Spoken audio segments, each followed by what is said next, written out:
Look around you, the screen you're staring at, the air you're breathing, the very atoms that make up your body. What if I told you that all of it, every single thing we consider to be solid and real, is just an illusion? A shimmering, vibrating manifestation of something far more fundamental and utterly strange. We have a name for this underlying fabric of existence, a concept so powerful it forms the bedrock of modern physics: quantum fields. These are not fields in the sense of grass and flowers, but invisible, omnipresent arenas of potential that span the entire cosmos. Every particle of matter, every flicker of light, is simply an excited ripple in its corresponding field.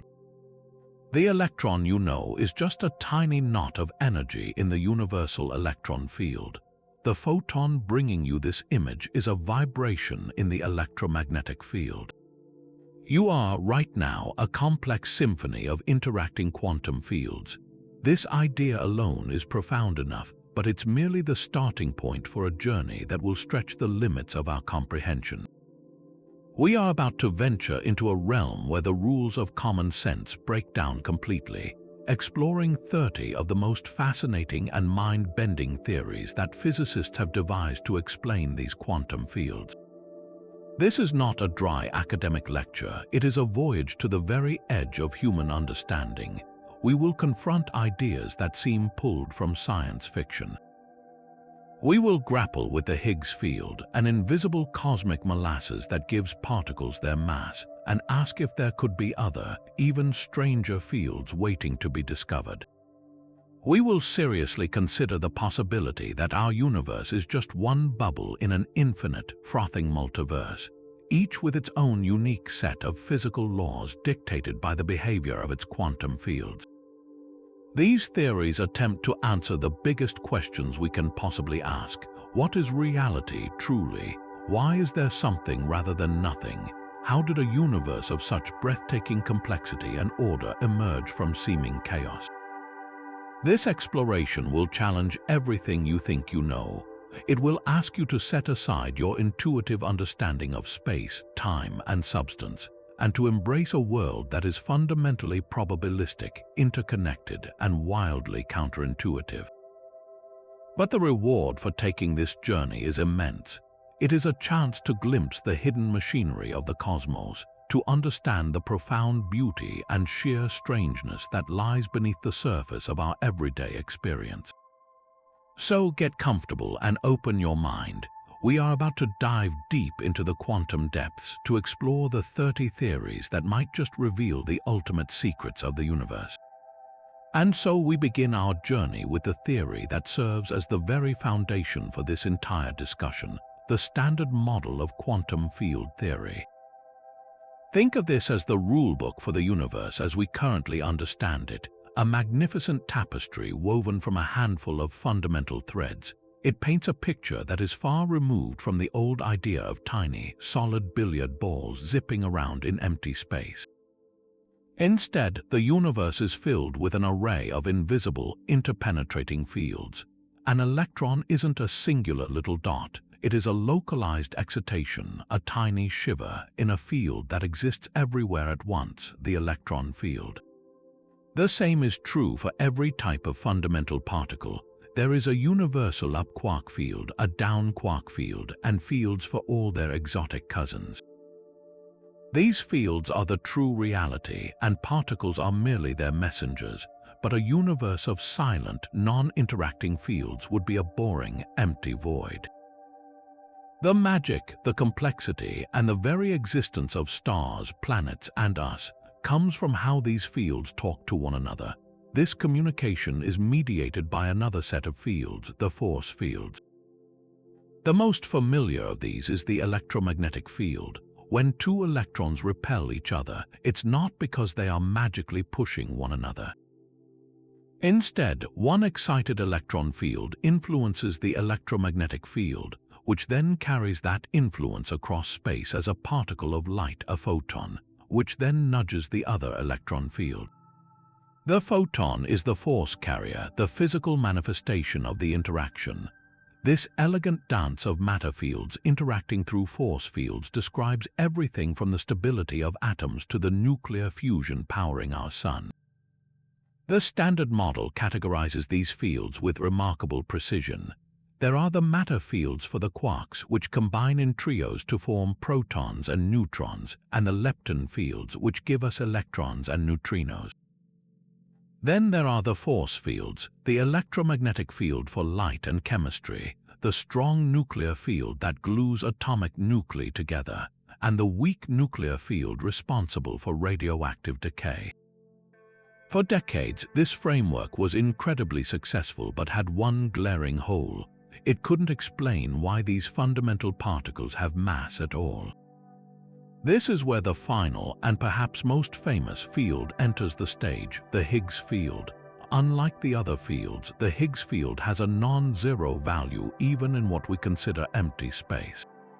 It acts like a cosmic syrup, and as particles move through it, they interact with it, acquiring what we perceive as mass. The discovery of the Higgs boson in 2012 was a monumental triumph, confirming the existence of this field and essentially completing the Standard Model as we know it. Yet, for all its success, the Standard Model is not the final answer. It is a masterpiece, but an incomplete one. It brilliantly describes the behavior of the quantum fields that make up our universe, but it offers no explanation for why this particular set of fields exists with their specific properties. Why these forces, why these particles? It is silent on the nature of gravity, the most familiar force of all, which remains stubbornly outside its quantum description. And it says nothing about the overwhelming evidence for dark matter and dark energy, which suggests the cosmos is dominated by substances and forces that the Standard Model does not account for. So, while it is our most accurate and powerful description of the quantum world, it also serves as a glaring signpost pointing toward a deeper, more profound layer of reality that we have yet to uncover. This brings us directly to the heart of one of the most celebrated and crucial theories in modern physics, the Higgs field. If the Standard Model is the rulebook, then the Higgs field is the stage upon which the cosmic play unfolds, a stage with a peculiar and essential property. To understand its role, we need to tackle a simple yet profound question. What is mass? We often think of it as simply the amount of stuff in an object, but to a physicist, mass is a measure of inertia, an object's resistance to being pushed. A bowling ball has more mass than a tennis ball because it's much harder to get it moving. For decades, the Standard Model could beautifully explain how particles interacted, but it had no answer for why they had this inherent resistance, this mass in the first place. Without mass, particles would all zip around at the speed of light, unable to form the stable structures that make up atoms, molecules, and ultimately, us. The solution, proposed by Robert Brout, Francois Inglet, Peter Higgs, and others in the 1960s, was as elegant as it was strange. They suggested that the entire universe is permeated by an invisible energy field, the Higgs field. Crucially, this field is not zero everywhere. Even in the deepest, darkest vacuum of space, the Higgs field has a constant, non-zero value. This is fundamentally different from all the other quantum fields we've discussed. The electron field, for instance, is only noticeable when it has an excitation, an electron. But the Higgs field is always on, filling the cosmos like an invisible, ethereal fluid. This is where the famous cosmic molasses analogy comes into play. Imagine wading through a swimming pool filled with water. Moving is easy for a small, nimble fish, but a person has to push much harder against the water's resistance.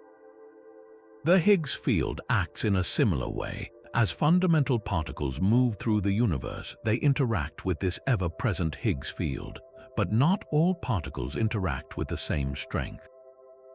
Particles like photons, the carriers of light, do not interact with the Higgs field at all. They glide through it completely unimpeded, which is why they have no mass and travel at the ultimate speed limit. Other particles, like electrons and quarks, do interact with the field. the stronger the interaction, the more drag a particle experiences as it tries to accelerate. This resistance to acceleration is exactly what we define as mass. So, an electron has a certain mass because it interacts with the Higgs field in a specific way, while a top quark, which interacts much more strongly, is vastly heavier. In this breathtakingly simple yet profound mechanism, mass is not an intrinsic property of a particle. It is an acquired characteristic granted by a particle's ongoing conversation with the Higgs field. The beautiful symmetry of this theory demanded a physical signature, a particle that would be the telltale sign of the field's existence. Just as a ripple on the surface of a pond is evidence of the water itself, a specific ripple in the Higgs field would manifest as a particle, the Higgs boson. Finding this particle became the holy grail of particle physics. The challenge was immense. The Higgs boson is incredibly massive and unstable, decaying into other particles almost instantly. To create one required recreating the unimaginably high energy conditions of the early universe. This monumental task fell to the Large Hadron Collider at CERN.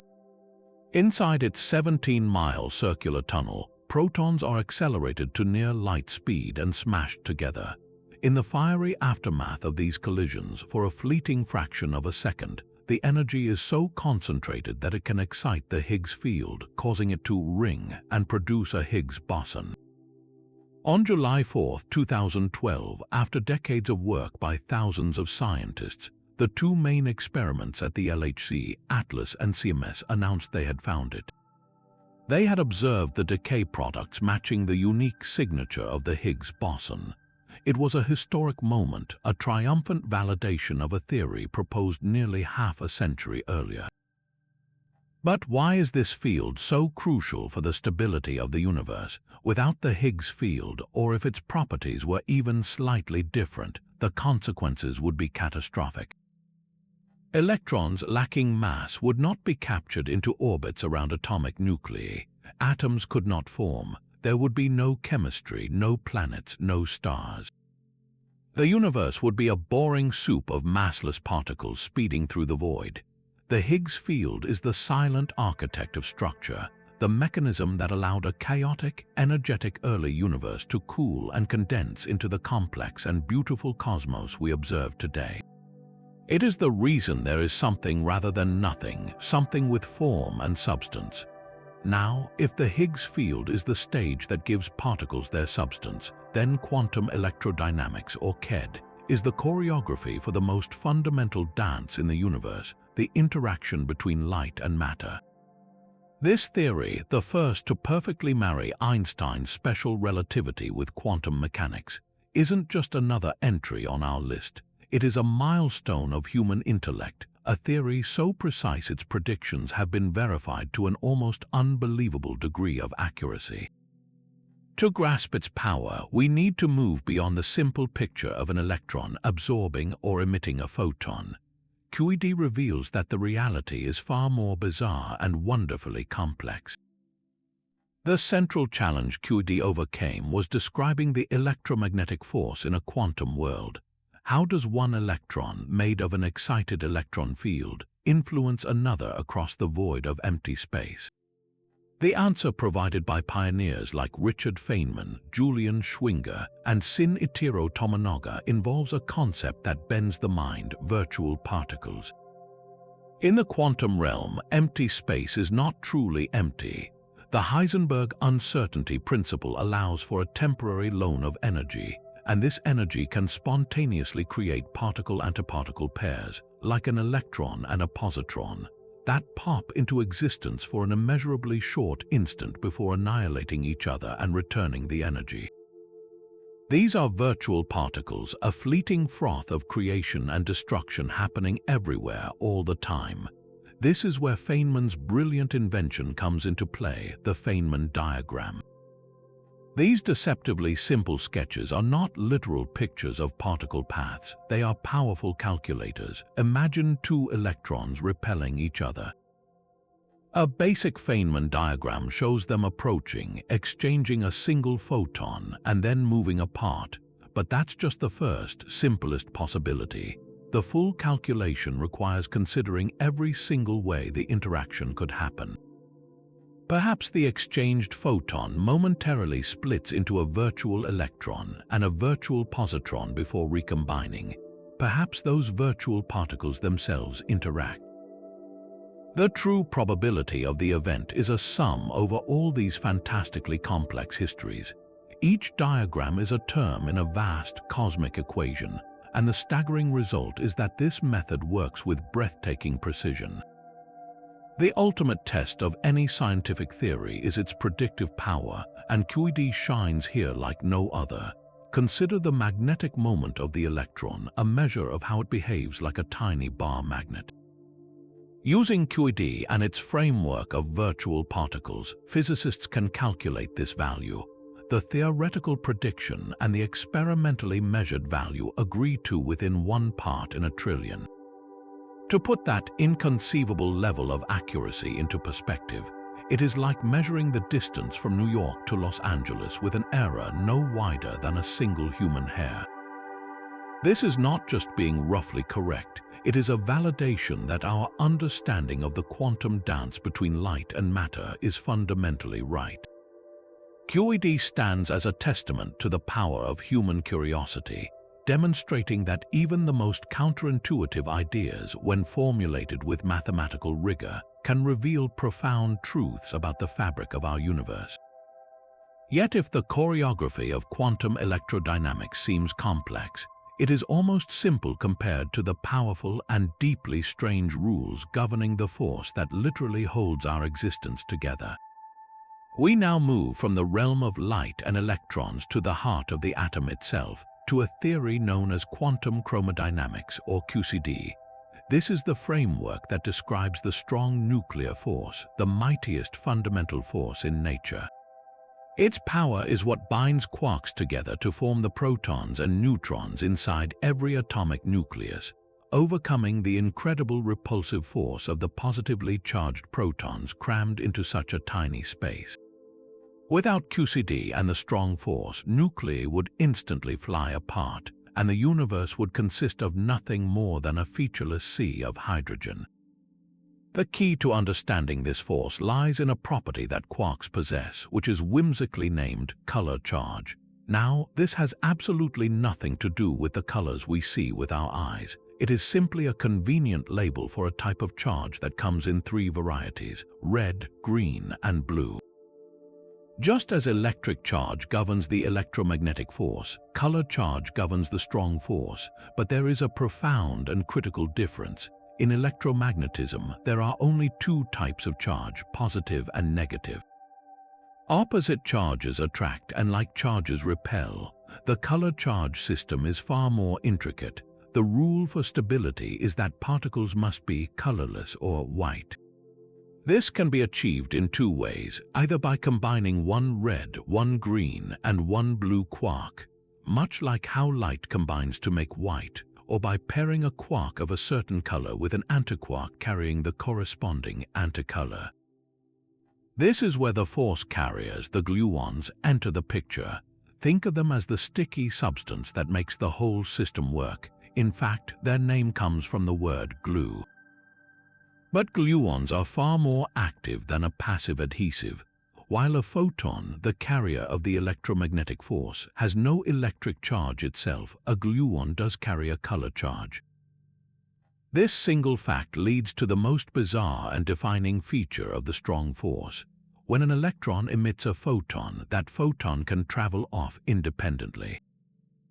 But when a quark emits a gluon, because that gluon itself is colored, it immediately interacts with the color field of the quark that emitted it.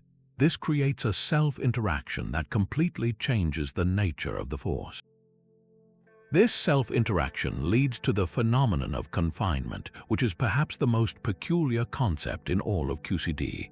Confinement is the simple, observable fact that no one has ever seen an isolated quark.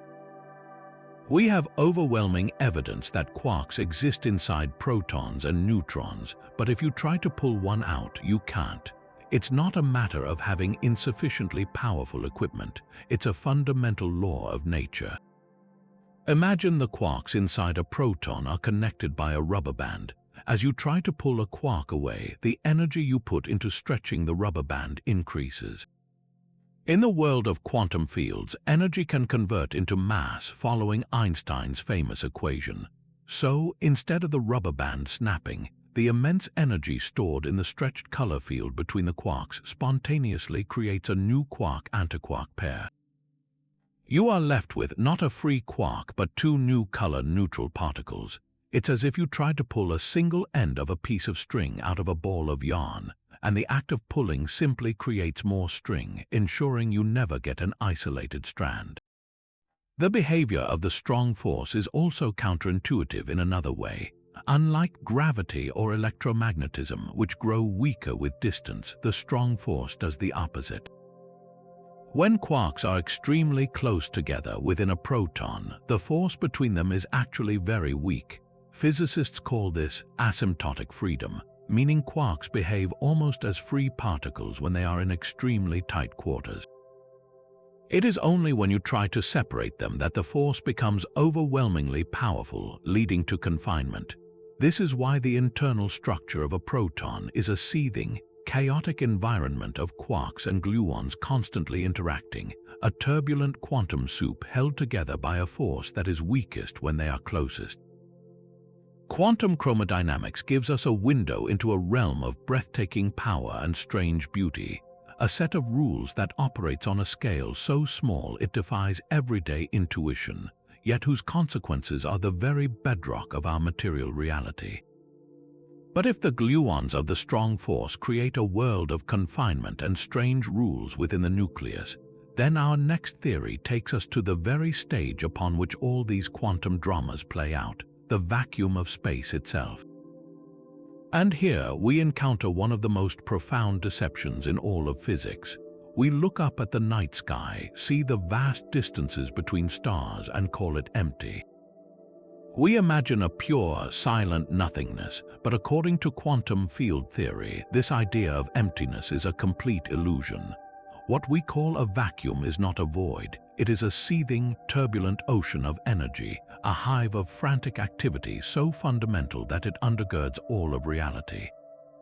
This is the theory of the quantum vacuum and its associated zero-point energy. The concept stems directly from the Heisenberg uncertainty principle, which we met briefly with virtual particles. This principle doesn't just allow for temporary energy loans, it mandates them. It states that it is impossible for a quantum field to ever truly settle down to zero energy. To have exactly zero energy would mean we know both its value and its rate of change with perfect certainty, which the laws of quantum mechanics forbid. Therefore, every point in space, even at a temperature of absolute zero, possesses a minimum baseline energy. This is the zero-point energy. The fields that fill the universe can never stop vibrating. They are eternally fidgeting, humming with a fundamental energy that cannot be removed. This isn't just a theoretical curiosity. We can observe the effects of this restless vacuum. The most famous demonstration is the Casimir effect, named after the Dutch physicist Hendrik Casimir, who predicted it in 1948.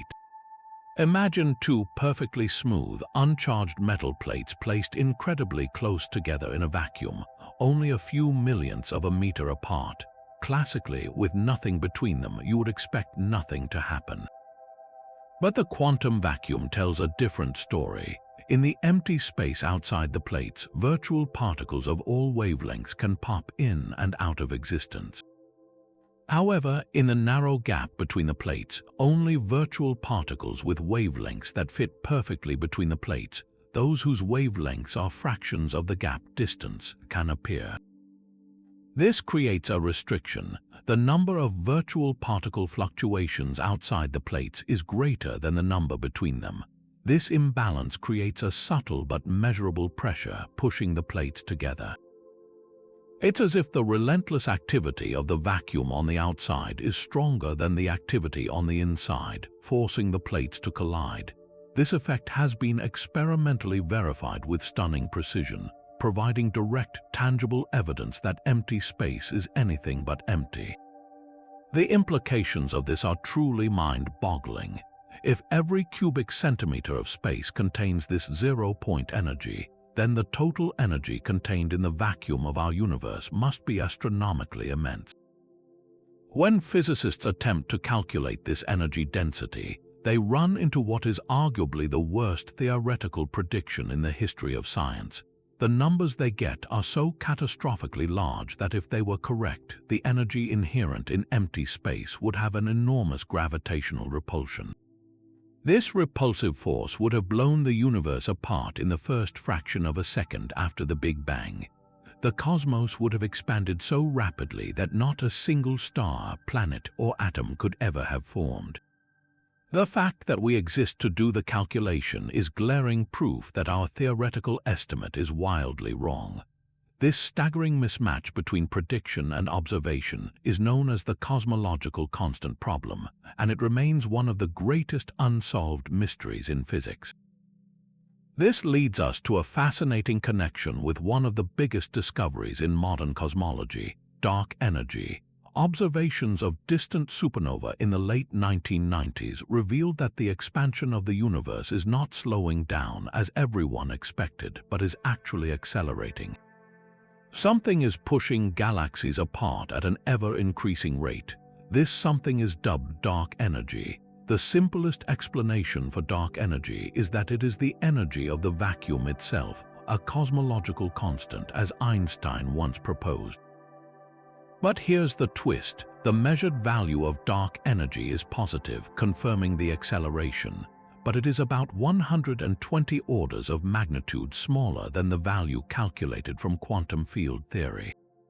That's a 1 followed by 120 zeros. This isn't just a small error, it's a discrepancy of epic proportions.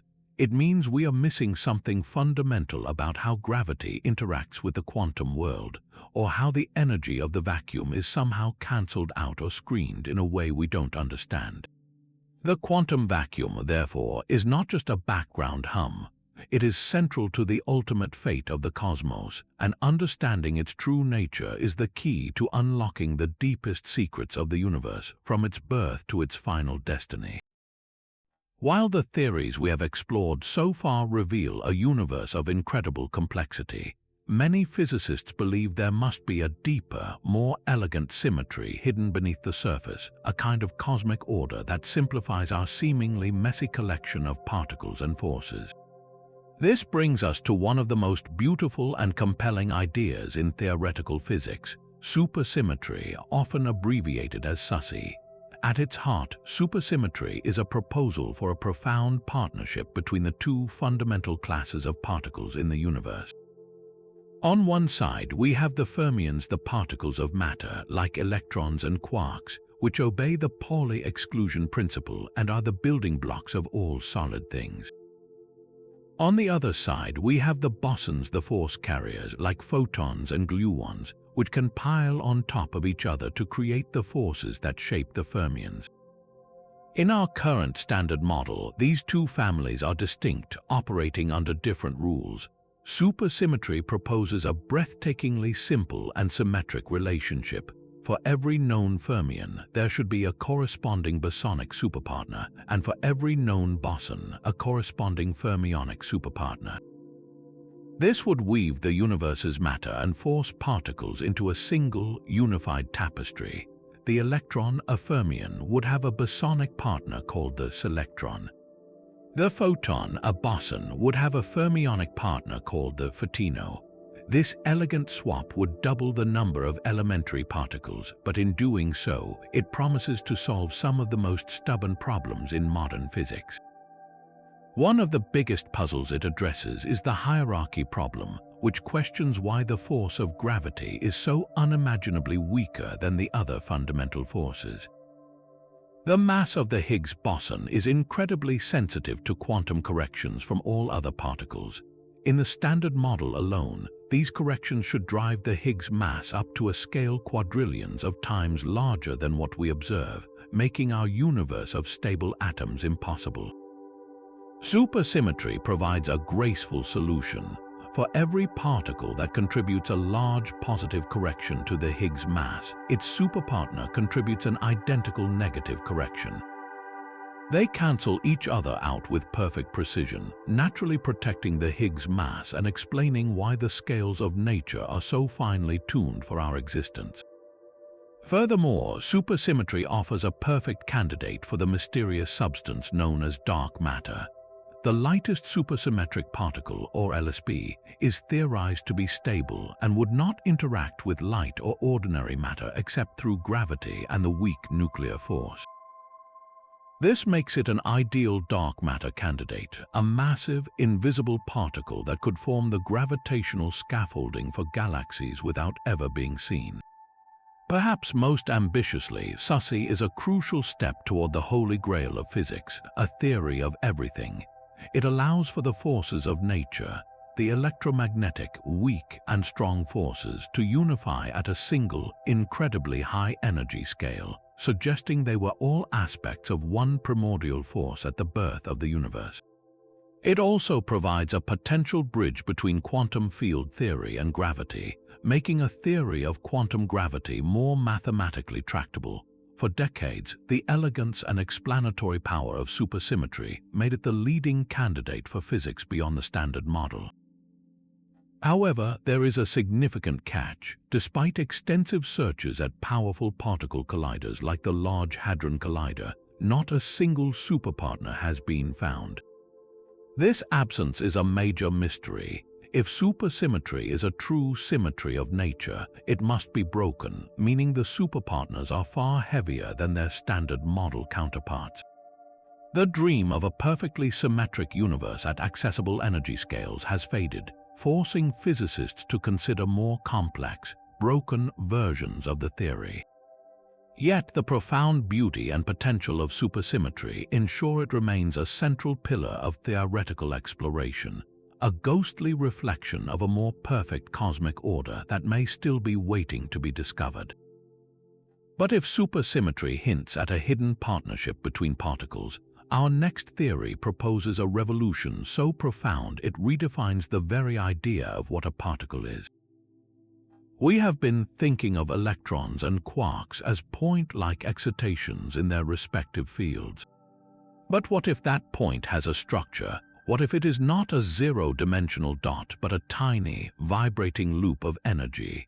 This is the radical premise of string theory, a framework that attempts to weave together all the quantum fields and, in one grand sweep, reconcile the largest and smallest scales of reality by incorporating gravity into the quantum world.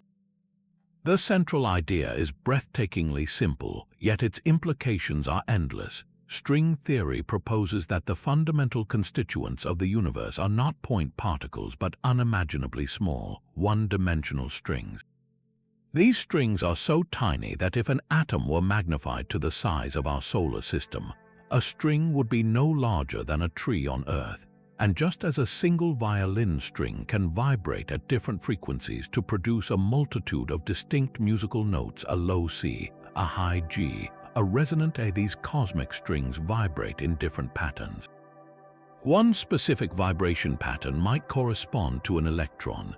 A different, higher energy vibration might manifest as a quark.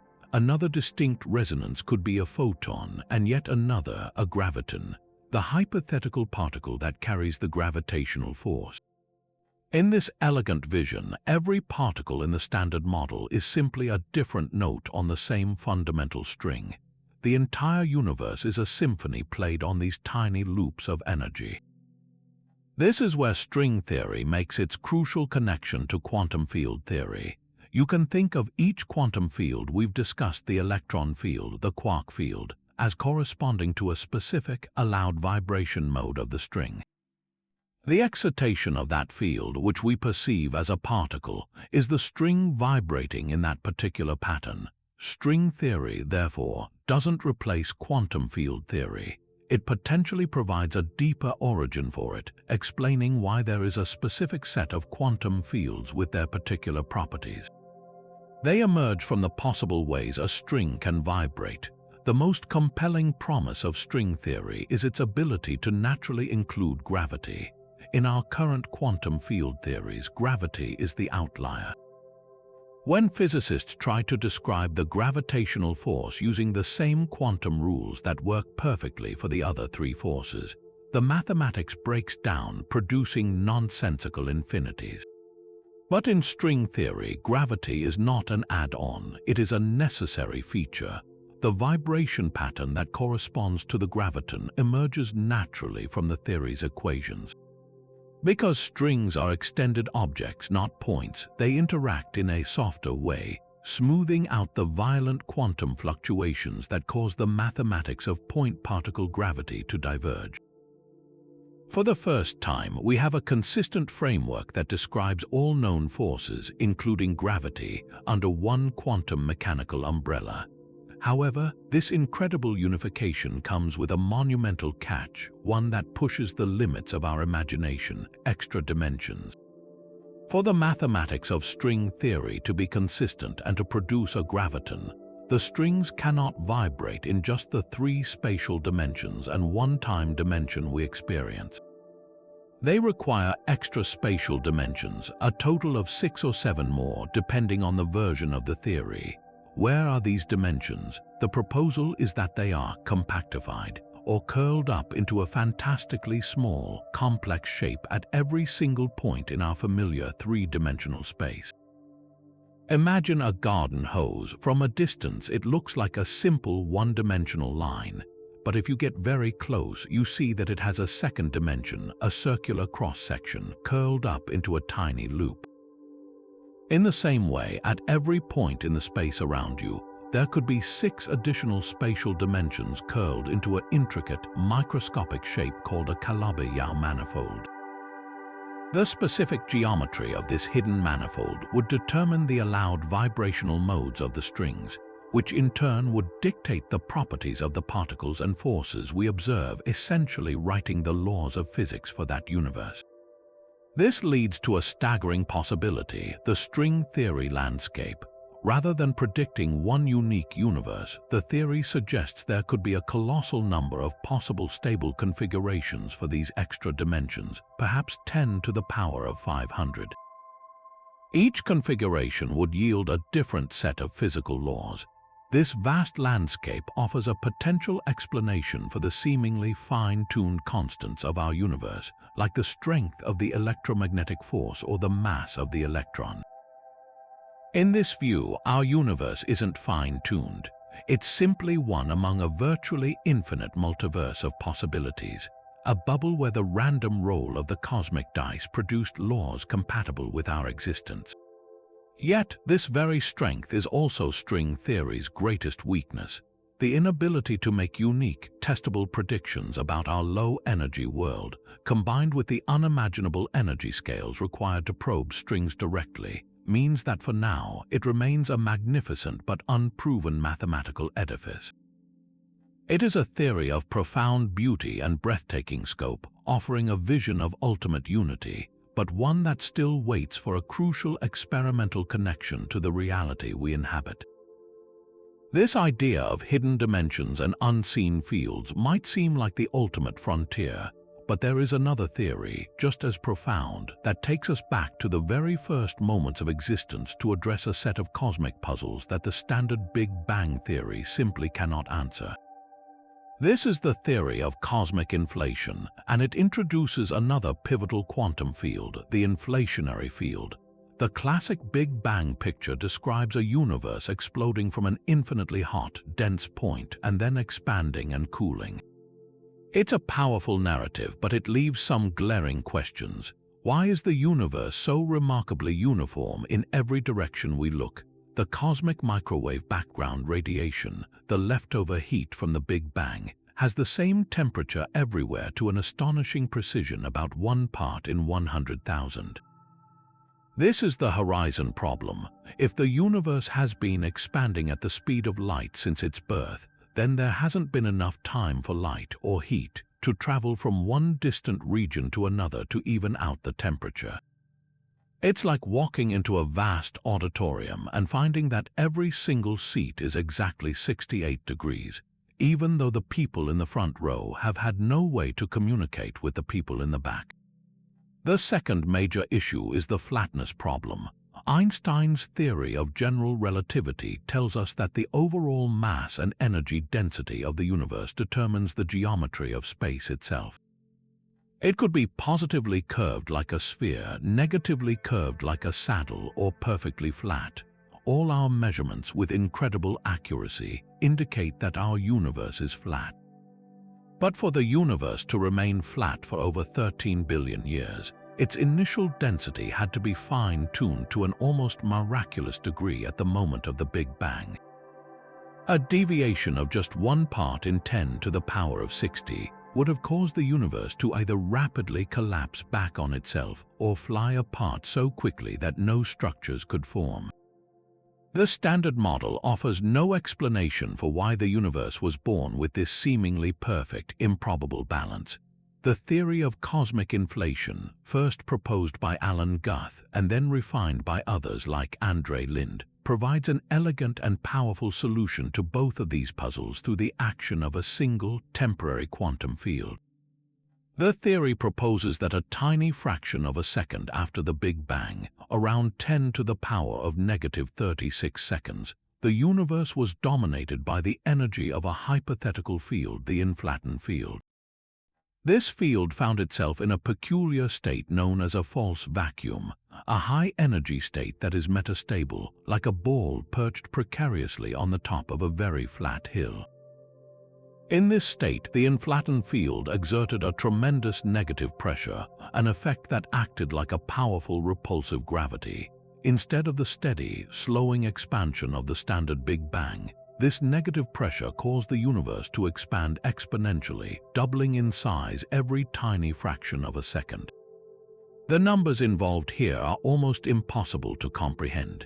In less than a trillionth of a trillionth of a trillionth of a second, a subatomic speck of the primordial universe was stretched to a size larger than our entire observable universe today. This period of hyper-expansion, known as inflation, solves the horizon problem instantly. Before inflation, that tiny seed of the universe was small enough for every part to be in causal contact, allowing it to reach a uniform temperature. Inflation then took this small, thermally equilibrated region and stretched it to become the entire cosmos we can see. The reason the temperature is the same everywhere is that everywhere we look was once part of the same tiny, connected neighborhood. Inflation also elegantly explains the flatness problem. Imagine taking a small, crumpled piece of paper, perhaps a wadded-up ball. This represents the curved geometry of the early universe. Now imagine inflating that ball to the size of the Earth. The surface of that giant sphere would appear perfectly flat to an ant walking on it. In the same way, the explosive expansion of inflation stretched the fabric of space-time so dramatically that any initial curvature was smoothed out to imperceptible levels, resulting in the flat universe we measure today.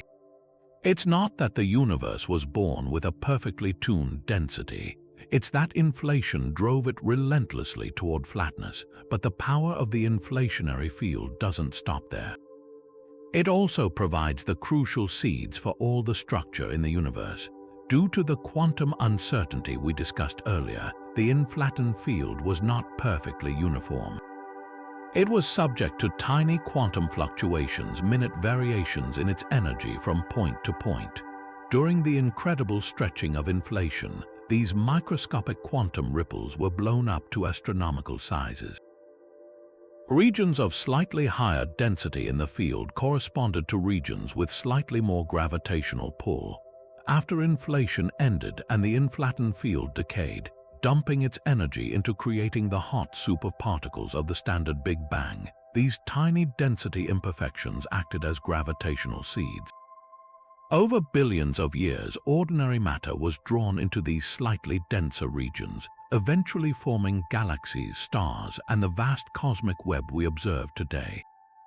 The entire large-scale structure of our universe, from the smallest galaxy to the largest supercluster, can be traced back to these quantum jitters in the inflationary field. This means that the grand tapestry of the cosmos, with its billions of galaxies, originated from quantum fluctuations so small they are on the very edge of nothingness. It is a breathtaking connection between the quantum world and the cosmic scale, all made possible by the brief but monumental power of a single, transformative quantum field. Now, having explored the cosmic expansion driven by the inflatoned field, we turn our attention inward to a mystery that resides within the very heart of matter. We've discussed the strong nuclear force described by quantum chromodynamics, the powerful glue that binds quarks into protons and neutrons. But QCD, for all its successes, has a subtle and puzzling problem. It's a problem concerning symmetry, and the proposed solution gives us one of the most compelling candidates for the universe's greatest enigma: dark matter. This is the theory of the action field. The problem is known as the strong CP problem. To understand it, we need to look at the fundamental symmetries of nature. We expect the laws of physics to be symmetric under certain operations. For instance, if you take a physical process and look at it in a mirror, the mirrored version should also be possible according to the same laws. This is called parity symmetry, or P. We also expect symmetry if you swap every particle with its antiparticle, a transformation called charge conjugation, or C. For a long time, physicists thought the strong force respected the combination of these two symmetries, CP. However, experiments in the weak nuclear force showed that CP symmetry can be violated. This means that nature does have a slight but noticeable preference for matter over antimatter in certain interactions. The puzzle is that while the weak force violates CP, the strong force, according to all our measurements, does not. It appears to be perfectly CP symmetric, and this is strange because the mathematics of QCD actually allows for a natural and potentially enormous violation of CP symmetry. A specific parameter in the equations, called the theta angle, could be any value, and if it were anything other than zero, it would cause the neutron to have a large electric dipole moment, a slight separation of its positive and negative charges, making it behave like a tiny electric bar magnet. Yet, incredibly sensitive experiments have measured the neutron's electric dipole moment, and it is essentially zero. So why is the theta angle zero? Why does the strong force so perfectly respect a symmetry that it is not required to? This fine-tuning seems unnatural, a cosmic coincidence begging for an explanation. In the late 1970s, physicists Roberto Pexi and Helen Quinn proposed an elegant solution. They suggested that this theta angle is not a fixed fundamental constant. Instead, it is a dynamic field that can relax to its minimum energy state. Think of it like a ball rolling down a hill into a valley. It naturally seeks the lowest point. Their theory was later refined by Frank Wilczek and Steven Weinberg, who realized that this new field would have a particle associated with it, just like the Higgs field has the Higgs boson. Wilczek named this hypothetical particle the axion, after a brand of laundry detergent, because it would clean up the strong CP problem. The axion field would naturally want to settle into a configuration where the CP violating effect cancels out, dynamically driving the theta angle to zero and explaining why we observe such perfect symmetry in the strong force. It's a beautifully natural mechanism, solving a deep theoretical puzzle without any arbitrary fine-tuning. But the story of the axion becomes truly cosmic when we consider its properties. The axion would be an incredibly light particle, billions of times lighter than an electron, and it would interact with ordinary matter only extremely weakly. It would be almost a ghost passing through the entire Earth as if it weren't even there. This makes it exceptionally difficult to detect. However, these very properties, being light, neutral, and incredibly shy, make axions a nearly perfect candidate for the substance that makes up over 85% of the matter in the universe, dark matter. We know dark matter exists because of its gravitational pull. It shapes the rotation of galaxies and bends the path of light, but we have no idea what it's made of. It doesn't emit, absorb, or reflect light, hence the name. The most popular candidate, a class of particles known as WIMP, or weakly interacting massive particles has so far eluded detection in extensive searches. Axions offer a compelling alternative. In the hot, dense early universe, the axion field would have been oscillating. As the universe expanded and cooled, these oscillations would have frozen out, creating a vast, cold condensate of axions permeating all of space.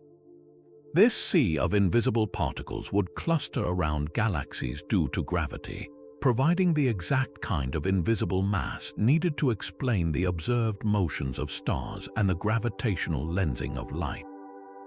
In many ways, axions are an even more natural dark matter candidate than WIMP. They were not invented to be dark matter.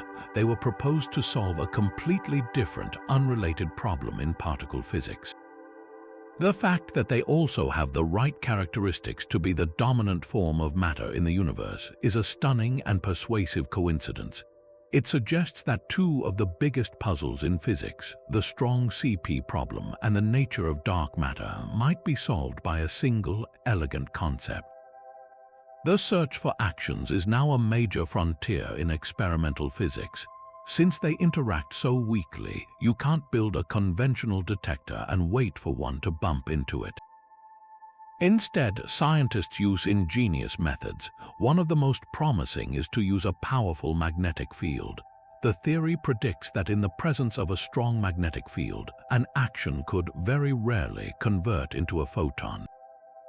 Experiments like the axion dark matter experiment, or ADMX, use a high-Q microwave cavity, essentially a sophisticated tuning box, placed inside a large magnet, and they slowly tune the cavity, listening for a faint, specific microwave signal that would be the signature of an axion converting into a radio wave. It's like trying to find one specific radio station in a universe-sized dial with a transmitter of unimaginably weak power. Other experiments look for axions produced in the sun, or for the subtle influence a background axion field might have on the properties of other particles. While no confirmed detection has been made yet, the search is narrowing the possible hiding places for this elusive particle. The discovery of the axion would be a monumental event, simultaneously validating a solution to a 40-year-old problem in quantum theory, and finally revealing the identity of the invisible matter that holds the cosmos together. It represents a breathtaking convergence of the physics of the very small and the very large, a ghostly field born from the need for symmetry within the atom that may ultimately be the hidden architect of the galactic structures we see in the night sky. But if the axion field offers an elegant solution to two cosmic puzzles, our next theory confronts what is arguably the single greatest challenge in all of fundamental physics, weaving the force of gravity into the quantum tapestry. We have explored the quantum fields for the electromagnetic, strong and weak forces, each with their own force-carrying particles, the photon, the gluon, and the W and Z bosons. These are all successfully described by quantum field theory. But gravity, the most familiar force of all, described with sublime accuracy by Einstein's general theory of relativity, stands entirely apart. The quest to bring it into the quantum fold leads us to the hypothetical graviton field and its associated particle, the graviton. The idea is conceptually simple, following the same elegant pattern as the other forces.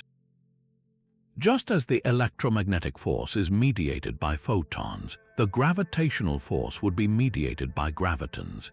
In this picture, what we perceive as the curvature of spacetime in general relativity would, on the smallest scales, be the result of an exchange of these hypothetical particles. If the sun were to suddenly vanish, general relativity tells us that the change in the gravitational field would propagate outward at the speed of light as a ripple in spacetime, a gravitational wave. In the quantum version, this wave would be composed of a vast number of gravitons, much like a beam of light is composed of photons. When the Earth orbits the Sun, it could be thought of as constantly absorbing and emitting gravitons, locked in a cosmic dance with its stellar partner. However, this seemingly straightforward analogy shatters when we delve into the mathematics. The central challenge lies in the fundamental nature of gravity itself. In Einstein's theory, gravity is not a force in the traditional sense. It is the geometry of spacetime. Mass and energy tell spacetime how to curve, and curved spacetime tells mass and energy how to move. When we try to describe this geometry using the rules of quantum field theory, which treats particles as point-like excitations, we run into catastrophic problems. The calculations that work so beautifully for the other forces produce nonsensical answers infinities that cannot be removed through the usual mathematical tricks, a clear sign that the theory is breaking down.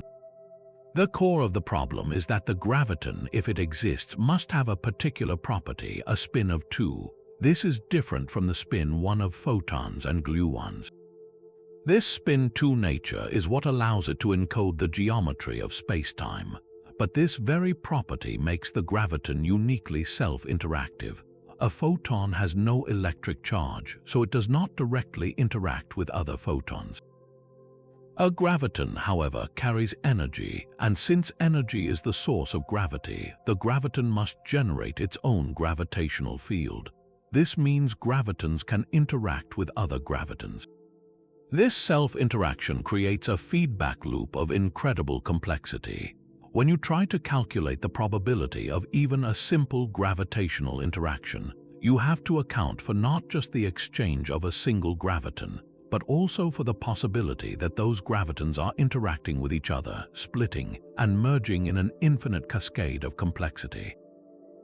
This leads to those unavoidable infinities, rendering the theory non-renormalizable and mathematically inconsistent at very high energies, particularly at the Planck scale, which is the unimaginably small distance where quantum gravity effects are expected to dominate.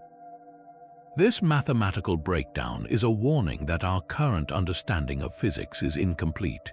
It suggests that either general relativity or quantum mechanics, or both, require modification at the most extreme scales. This is why detecting a graviton directly is considered one of the most difficult, if not impossible, experiments ever conceived. The gravitational force is astronomically weaker than the other forces. To see why, consider that a simple fridge magnet can overcome the gravitational pull of the entire Earth. This incredible weakness translates directly into an unimaginably tiny probability of interaction between a single graviton and any particle of matter. A graviton passing through a planet like Earth would have less than a 1 in a trillion chance of being absorbed. To have any reasonable hope of detection, you would need a detector of almost absurd proportions. One hypothetical design involves a massive, ultra-dense sphere, cooled to near absolute zero to eliminate thermal vibrations, and then waiting for a graviton to strike it and produce a minuscule vibration. The calculations show such a detector would need to be more massive than the planet Jupiter, and would likely only register 1 graviton every 10 billion years or so.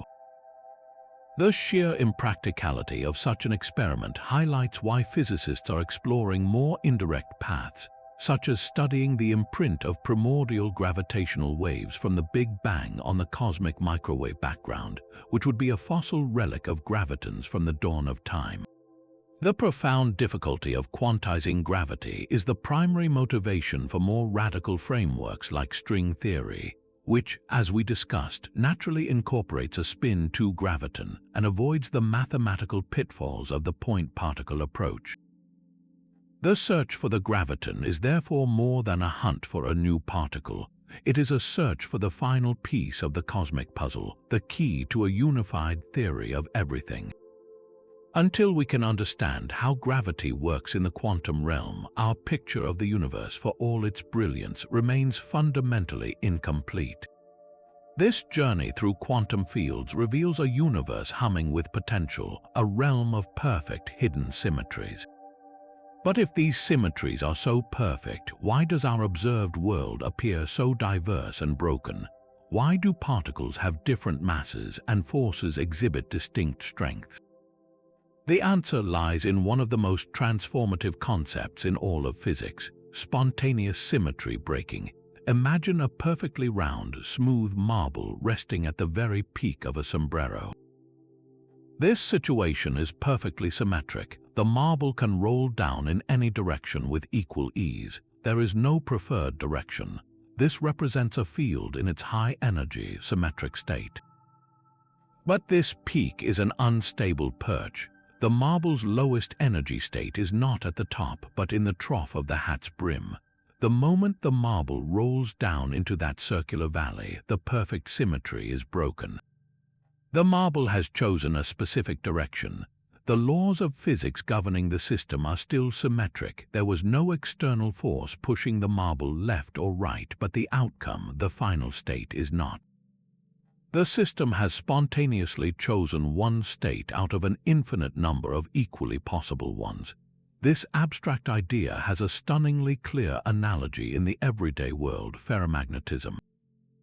Consider a piece of iron. At a high temperature, its atoms are jiggling violently. Each atom acts like a tiny magnet with a north and south pole, but they are all pointing in random directions. On average, they cancel each other out, and the iron is not magnetic. This is a symmetric state. There is no preferred direction in space for the magnetic fields to point. But as the iron cools down, it undergoes a phase transition, much like water freezing into ice. Below a specific temperature called the Curie point, the energy is lower if the atomic magnets align with their neighbors. Suddenly, all the tiny magnets snap into alignment, pointing in the same direction.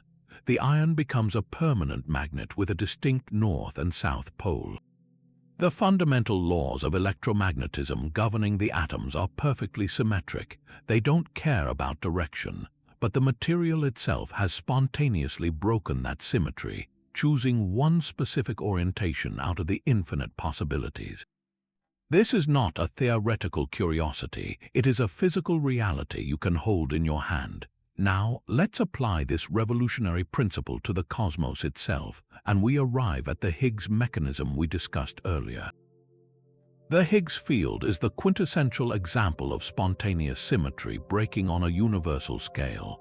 In the incredibly high-energy environment of the very early universe, the Higgs field was in its symmetric state, like the marble on top of the hat. In that state, all elementary particles were massless and zipped around at the speed of light, and the electromagnetic and weak nuclear forces were unified into a single, symmetric electroweak force. But as the universe expanded and cooled, the Higgs field underwent a cosmic phase transition. It tumbled down from its high-energy peak into its lowest energy state, its vacuum expectation value. However, this lowest state is not zero. It's a constant value that now fills all of space. Just like the iron magnet choosing a direction, the Higgs field chose a specific, non-zero value everywhere. This broke the symmetry between the electromagnetic and weak forces, giving them their distinct identities.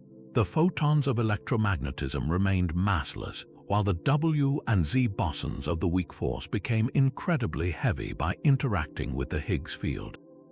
This single event is why we have the diverse forces and massive particles that make our structured universe possible. Spontaneous symmetry breaking is the cosmic sculptor that carved complexity and diversity out of a featureless, symmetric beginning. The profound implication of this process is that the laws of physics we observe today may not be the fundamental, ultimate laws. They could be the effective, low-energy laws that emerged after a series of spontaneous symmetry-breaking events in the early universe.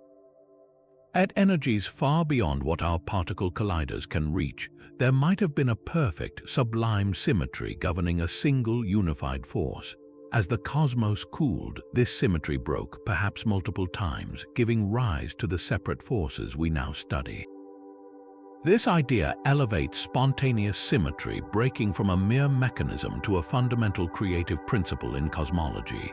It suggests that the apparent brokenness and diversity of our world is not a flaw, but a direct consequence of the universe settling into a stable, lower energy state, a frozen record of a sequence of cosmic choices made in the first moments of time. This brings us to a profound shift in perspective, a theory that is less about discovering new particles and more about understanding the very nature of our knowledge. It's called effective field theory, and it might be the most pragmatic and humble idea in all of physics. For all the power of the standard model, we've been implicitly treating it as a final, fundamental description of reality. But what if it's not the last word? What if it's simply the best user manual we have for the universe at the energy scales we can currently access? This is the core of effective field theory, the realization that our descriptions of nature are not absolute truths, but rather a series of increasingly accurate approximations, each valid within a specific domain. Think of it this way. Imagine you're an engineer trying to understand how an airplane wing generates lift. You don't need to start with the Schrödinger equation and describe the quantum behavior of every single electron in the aluminum atoms that make up the wing. That level of detail is not just impractical, it's completely unnecessary for the task at hand. Instead, you use the principles of fluid dynamics, treating the air as a continuous fluid. This is an effective theory. It works brilliantly at the scale of airplanes and air molecules. It ignores the deeper atomic reality because that information is irrelevant for predicting lift and drag. However, if your goal was to understand how air molecules scatter off the wing's surface, fluid dynamics would fail you, and you'd have to descend to a more fundamental level like statistical mechanics. Each theory has its own domain of applicability, its own energy scale where it is the most efficient and accurate tool for the job. This is exactly how we should view quantum field theory.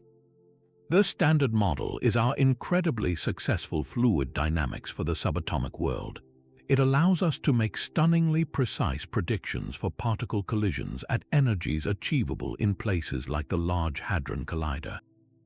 But effective field theory openly acknowledges that this model is almost certainly just a low-energy approximation of a deeper, more complete theory that operates at energies far beyond our reach.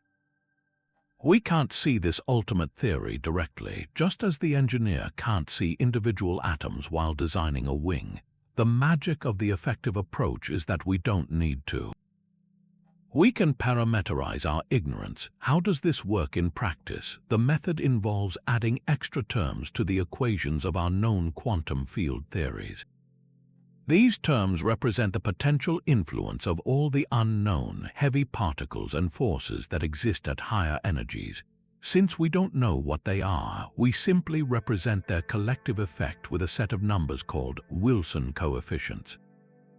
Each coefficient multiplies a possible interaction that could be induced by the high-energy world. The key insight is that as we move to lower and lower energies, the effects of these unknown heavy particles become increasingly suppressed. They become irrelevant for everyday particle physics, just as the quantum nature of air is irrelevant for designing an airplane. This means we can make accurate predictions at our accessible energy scales by including just a few of these extra terms without ever knowing the precise details of the high-energy completion. It's a philosophy of what you don't know can't hurt you at low energies, and it has been spectacularly successful. A classic example is Fermi's theory of weak interactions, developed in the 1930s. Before the full electroweak theory was discovered, Enrico Fermi created a brilliant effective theory to describe radioactive beta decay. In his model, four particles, like a neutron and an electron, interacted at a single point in space. It was a contact interaction with no force carrier. This theory worked wonderfully for the low-energy experiments of its time. We now know that the full story involves the exchange of a massive W boson. Fermi's theory was the low-energy shadow of this deeper reality. At energies much lower than the mass of the W boson, the details of the exchange are blurred, and the effective point-like interaction is a perfect approximation. The success of Fermi's model didn't mean the W boson didn't exist. It meant his theory was the right tool for the energy scale he was working at. When we built more powerful accelerators, we surpassed the domain of the effective theory and discovered the full, fundamental mechanism. This framework completely changes our relationship with the unknowns in physics. The cosmological constant problem, where the calculated vacuum energy is wildly off from the observed dark energy, is no longer just a paradox, it becomes a signpost. The enormous calculated value is what we would expect from the high-energy physics we know. The tiny observed value tells us that there must be some profound mechanism in the ultimate theory that almost perfectly cancels this energy out, leaving the faint residue we see as dark energy. Effective field theory doesn't solve the problem, but it reframes it, guiding us toward the kind of new physics we need to look for. It gives us a language to describe our ignorance systematically. This perspective is both liberating and guiding. It liberates us from the burden of seeking a single, perfect theory that explains everything at once, and it guides our experiments by showing us which energy scales are most likely to reveal deviations from our current effective models, cracks in the facade that hint at the deeper structure beneath. It is the acknowledgement that our journey of understanding the universe is a step-by-step process, and that each step, even if incomplete, is a monumental achievement in its own right. Now, if the concept of effective field theory teaches us that our view of physics depends on our scale, our next theory presents us with a fascinating and beautiful exception, a class of theories where scale simply doesn't matter. This is the world of conformal field theory, or CFT. The word conformal refers to a special kind of symmetry that goes beyond the rotations and translations we're familiar with. In a conformal field theory, the laws of physics remain unchanged not only if you move or rotate your system, but also if you zoom in or zoom out. Imagine an intricate fractal pattern, like a snowflake or a coastline seen from space. As you magnify a portion of it, you see similar patterns repeating at smaller and smaller scales. A conformal field theory is like a mathematical universe with this property. It looks statistically identical no matter how much you stretch or shrink it. This scale invariance is a powerful and profound symmetry, and it emerges in physical systems at a very special point, the critical point. To understand this, picture a simple magnet heating up. At low temperatures, it's an ordered state. All the atomic magnets are aligned. At high temperatures, it's a disordered state. The magnets point randomly. Right at the precise temperature between these two phases, the Curie point we mentioned earlier, the system becomes critical. At this critical point, something remarkable happens. The magnetic domains, the regions of aligned spins, form a structure that has no characteristic size. You will see tiny domains, large domains, and everything in between, all nested within each other in a self-similar pattern. The system fluctuates wildly at every possible scale. It is at this precise moment of phase transition that the microscopic details of the material become irrelevant. It doesn't matter if it's iron or nickel, the system is governed by universal laws, and its behavior is described by a conformal field theory. This is why CFT is so vital in condensed matter physics. It provides a powerful toolkit for classifying and understanding the universal behavior of materials at their critical points, from the liquid-gas critical point of water to the onset of superconductivity. But the story of conformal field theory takes a dramatic and profound turn when we connect it to our earlier discussion of gravity and string theory. This brings us to one of the most significant theoretical discoveries of the last quarter century, the anti-de Sitter/conformal field theory correspondence, often called the AD-S/CFT duality. Proposed by physicist Juan Maldaisner in 1997, this is not just a theory. It's a revolutionary dictionary that translates problems from one domain of physics into another, seemingly unrelated domain. The duality proposes a deep and unexpected equivalence between two completely different kinds of worlds. On one side of this correspondence, we have a conformal field theory. But this isn't a CFT describing electrons in a metal. It's a specific type that lives in a universe with no gravity, and its space has a fixed, unchanging geometry. On the other side of the correspondence, we have a universe that includes gravity, described by string theory. This gravitational universe has a specific shape known as anti-de Sitter space, which is a universe with a negative curvature, like the surface of a saddle but extending into higher dimensions. The AD/S/CFT correspondence claims that these two descriptions are physically equivalent. They are two different languages describing the exact same reality. A quantum field theory without gravity living on the boundary of this spacetime is completely equivalent to a theory of gravity living in the bulk of the spacetime. It's as if the information needed to describe every event happening inside a room, including the effects of gravity, is somehow encoded on the walls of the room itself. The implications of this idea are staggering. It suggests that gravity and the very geometry of spacetime might not be fundamental. Instead, they could emerge from the complex quantum interactions of particles in a lower dimensional world without gravity. Think of it like a hologram.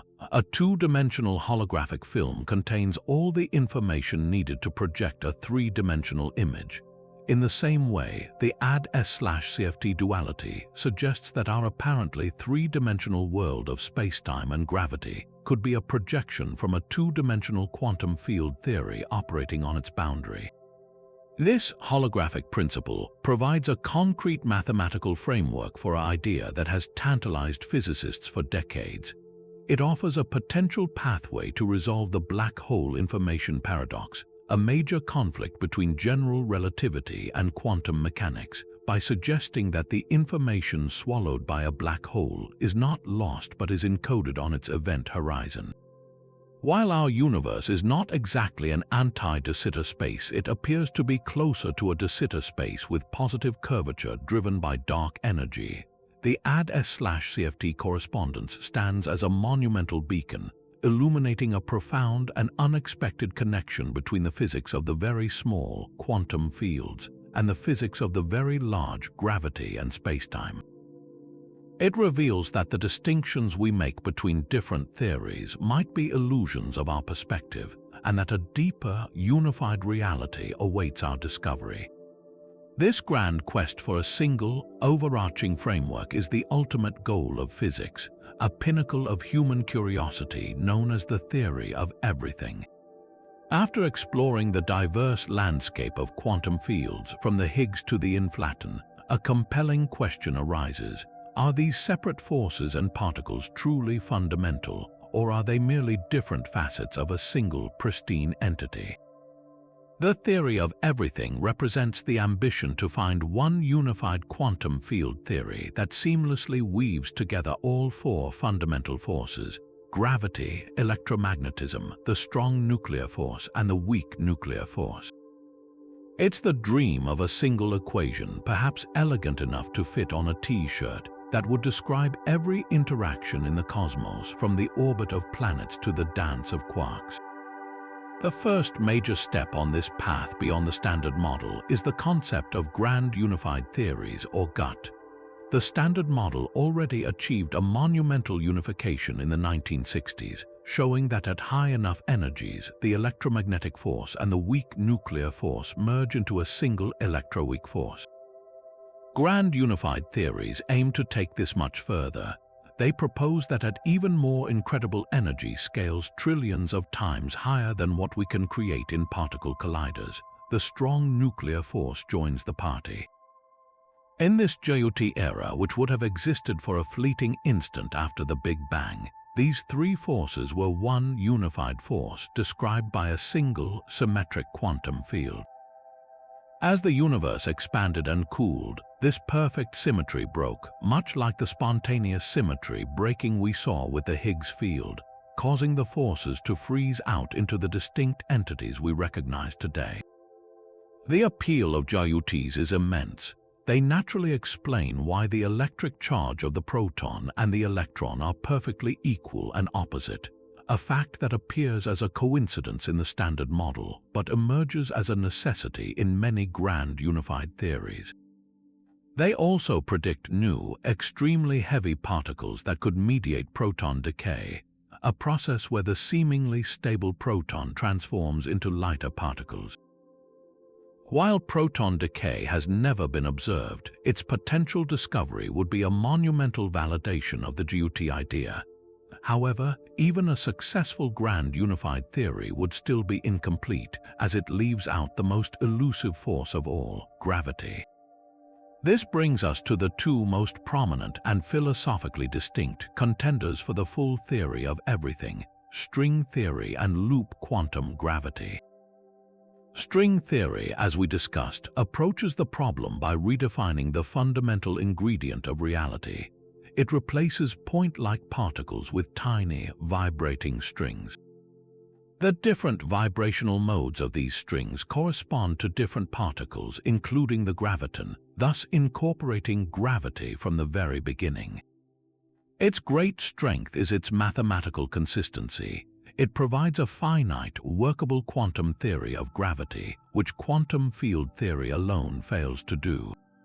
But this success comes at the cost of extra dimensions and a vast landscape of possible universes, making it notoriously difficult to test with current experiments.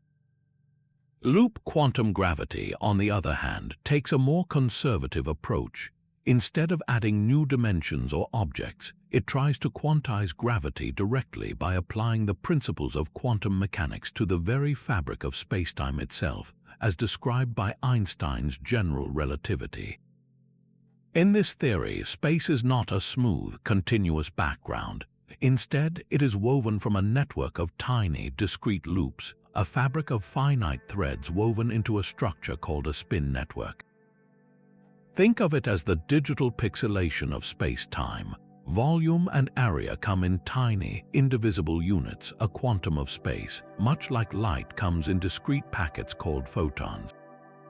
This granular nature of space naturally resolves the singularities found in black holes and the Big Bang, not as points of infinite density, but as a transition to another state. While loop quantum gravity is elegant in its directness and avoids the extra dimensions of string theory, it has faced its own challenges, particularly in showing how the smooth spacetime of general relativity emerges from this chaotic quantum network and in successfully unifying the other three forces. The choice between these frameworks is more than a technical debate. It represents a fundamental divide in how we seek to understand the universe. String theory is top-down, starting with a unified concept and deriving the forces and particles we see as low-energy approximations. Loop quantum gravity is bottom-up, starting with the successful theory of gravity and carefully applying quantum rules to see what emerges. String theory suggests that particles and forces are secondary, emerging from the vibrations of strings. Loop quantum gravity suggests that spacetime itself is primary and its quantum structure is the key. For now, both remain active fields of research, each with its own passionate advocates and profound insights. The path to a theory of everything is the most ambitious journey science has ever undertaken, a search for the fundamental language of the cosmos. Whether the final answer lies in the vibrational notes of strings or the woven loops of spacetime, the pursuit itself continues to reveal a universe of breathtaking beauty and hidden order. Now, after exploring how quantum fields operate against the flat, static backdrop of traditional field theory, we must confront a far more dramatic and consequential stage: the warped and dynamic geometry of spacetime itself. This brings us to the fascinating, albeit deeply complex, framework of quantum field theory in curved spacetime. For most of our journey, we've assumed a simple, flat Minkowski spacetime, the calm and empty arena of special relativity. But Einstein's general relativity taught us that spacetime is not a passive stage. It is an active participant, curving and stretching in response to mass and energy. Planets, stars, and galaxies create dips and valleys in this fabric. So, what happens to our quantum fields when the stage itself is no longer flat and static, but bent and rippling? This hybrid theory, which grafts quantum field theory onto the curved spacetime of general relativity, leads to some of the most startling predictions in all of modern physics, with implications that challenge our very understanding of reality. The fundamental shift in this framework is that the very definition of a particle becomes ambiguous. In flat spacetime, the concept is clear. We can define a vacuum state, the state of lowest energy, and any excitation above that is a particle. All observers, regardless of their motion, would agree on the number of particles in a given region, but in a curved and dynamic spacetime, this universal agreement shatters. The notion of a vacuum and what constitutes a particle becomes dependent on the observer's state of motion and their location within the gravitational field. This is not a flaw in the theory, it is a profound feature of nature. The energy of a system is intertwined with the geometry of spacetime, and different observers, following different paths through that geometry, will naturally have different perceptions of what the quantum fields around them are doing. The most stunning and famous consequence of this idea is Hawking radiation, a prediction that emerged from Stephen Hawking's work in the 1970s. To grasp this seemingly paradoxical phenomenon, the idea that a black hole, the ultimate cosmic prison from which not even light can escape, can actually glow and evaporate, we need to revisit our understanding of the quantum vacuum. As we've learned, what we call empty space is a seething foam of virtual particle pairs constantly popping in and out of existence. Near the event horizon of a black hole, the point of no return, the gravitational field is unimaginably strong. This intense curvature dramatically affects this quantum activity. It's possible for one of these virtual particles to appear just outside the event horizon, while its partner appears just inside. The particle outside, if it has the right trajectory and energy, can escape the black hole's gravitational pull, becoming a real particle. Its partner, trapped inside, is compelled to fall inward. But here's the crucial point that is often misunderstood. The escaping particle does not somehow steal energy from its trapped partner. Instead, to conserve energy, the particle that escapes must have positive energy. The infalling particle, therefore, must have negative energy relative to the distant universe. When this negative energy particle crosses the event horizon and falls into the black hole, it effectively reduces the total mass energy of the black hole. From the perspective of a distant observer, it appears as if the black hole has just emitted a particle of radiation, and in doing so has become infinitesimally lighter. This slow, steady trickle of radiation is Hawking radiation. It's not fire erupting from within the black hole. It is a subtle quantum mechanical process right at the horizon, a direct result of the interaction between the quantum vacuum and the extreme curvature of spacetime. The properties of this radiation are as fascinating as its origin. Hawking showed that the spectrum of this emitted radiation is precisely that of a black body, a perfect thermal emitter. This means a black hole has a temperature, and that temperature is inversely proportional to its mass. A stellar mass black hole would have a temperature of only a few millionths of a degree above absolute zero, making its Hawking radiation utterly negligible compared to the cosmic microwave background. However, as a black hole radiates, it loses mass. As it loses mass, according to the formula, its temperature increases. This creates a runaway process. The smaller the black hole gets, the hotter it becomes, and the faster it radiates its mass away. For a black hole that is not continuously fed by new material, this leads to complete evaporation. The final moments of this evaporation are a topic of intense speculation, potentially culminating in a tremendous explosion. While we have not yet directly observed Hawking radiation, it is far too faint to detect from astrophysical black holes. It is considered a robust and widely accepted prediction of well-established physics, a beautiful and inevitable marriage of quantum mechanics and general relativity. The implications of Hawking radiation are nothing short of revolutionary. It solves a major theoretical problem by giving black holes a finite lifetime, but in doing so, it creates an even deeper puzzle, the black hole information paradox. If a black hole evaporates completely, what happens to all the information about the material that fell into it? According to quantum mechanics, information cannot be destroyed, it can only be scrambled. Yet, Hawking's original calculations suggested that the radiation emitted is purely thermal, containing no information about what formed the black hole. It would be like burning a library full of unique books and having only featureless heat emerge. The information seems to vanish, violating a core principle of quantum theory. This paradox has driven decades of research, leading to ideas like the holographic principle we discussed earlier, and remains one of the most active frontiers in theoretical physics, a direct legacy of applying quantum field theory to the most extreme environments the universe can provide. While Hawking radiation reveals how the serene vacuum of space can boil with activity near a black hole's event horizon, a similarly mind-bending phenomenon occurs even in the absence of such monstrous gravitational fields. This is the Unruh effect, a theory that takes the observer-dependent nature of reality to a startling new level. It proposes that the very existence of particles is not an absolute fact of the universe, but a deeply personal experience, contingent entirely on your state of motion. According to this idea, if you were to sit perfectly still in what you believe to be empty space, you would indeed detect a true vacuum, a silent, particle-free void. But if you were to accelerate through that exact same patch of space, your experience would be completely different.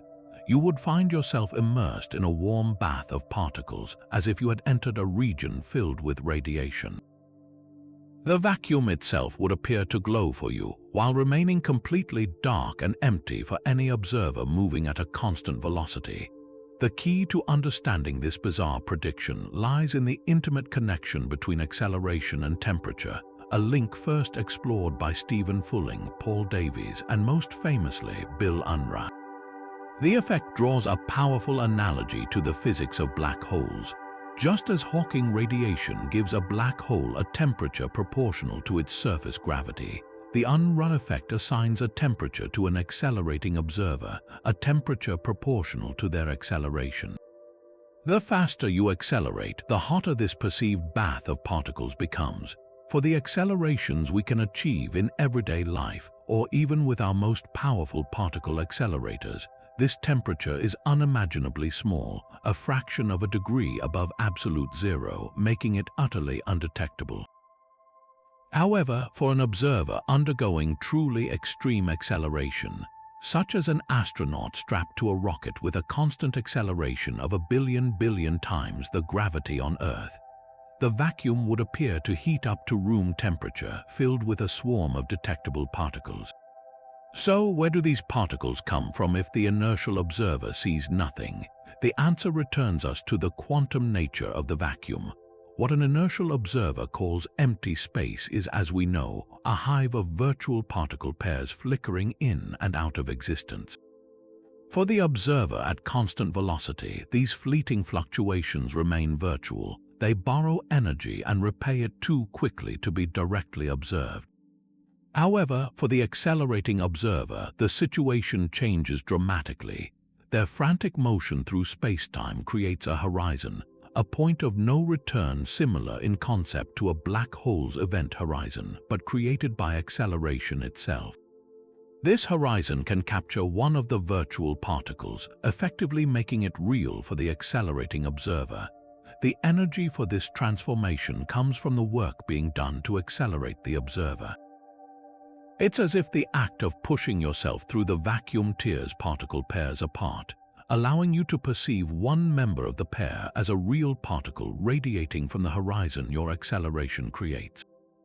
This leads to a profound philosophical implication. There is no such thing as an absolute particle count in the universe. The concept of a particle is not a fundamental building block but an emergent property that depends on the observer's frame of reference. An inertial physicist and an accelerating physicist comparing notes about the same region of spacetime would fundamentally disagree on a basic fact, whether particles are present or not.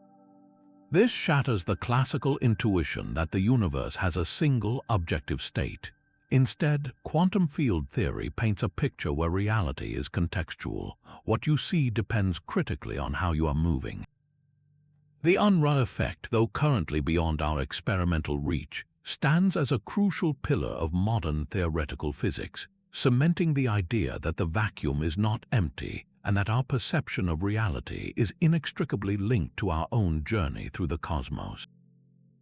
But if the Unruh effect reveals how motion through spacetime can conjure particles from the void, our next theory pushes the idea of background independence to its ultimate conclusion, proposing a reality where the exact shape and size of spacetime are almost irrelevant. We are entering the fascinating and abstract world of topological quantum field theories, or TQFTs. In all the quantum field theories we've discussed so far, the details matter tremendously. The precise distance between 2 points, the curvature of spacetime at a specific location, the local arrangement of fields, these geometric details are the very language of physics. But what if there exists a special class of theories where this local geometry simply doesn't matter? What if the only thing of consequence is the global, topological structure of the universe? Topology is often called rubber sheet geometry. It is the study of properties that remain unchanged when you stretch, twist, or bend an object, as long as you don't tear it or glue parts of it together. A classic example is a coffee mug and a donut. To a topologist, they are the same object because each has exactly one hole. You can, in theory, continuously deform a donut into a coffee mug. The specific local geometry, the handle's curve, the mug's depth, is irrelevant. All that matters is the number of holes, a global property. A topological quantum field theory is a quantum field theory that possesses this same robustness. Its physical predictions, like the possible outcomes of experiments or the number of quantum states, are completely insensitive to the tiny, local wiggles and bumps in the spacetime metric. They depend only on the large-scale topological features, like whether space is shaped like a sphere, a torus, a donut, or has any number of handles. How is such a thing even possible? The key lies in the nature of the theory's Lagrangian, the mathematical expression that encodes all its dynamics. In a typical quantum field theory, the Lagrangian depends explicitly on the metric tensor, which describes the local geometry and curvature of spacetime. This is why the physics changes if you bend or stretch space. In a TQFT, the Lagrangian is crafted to be metric independent.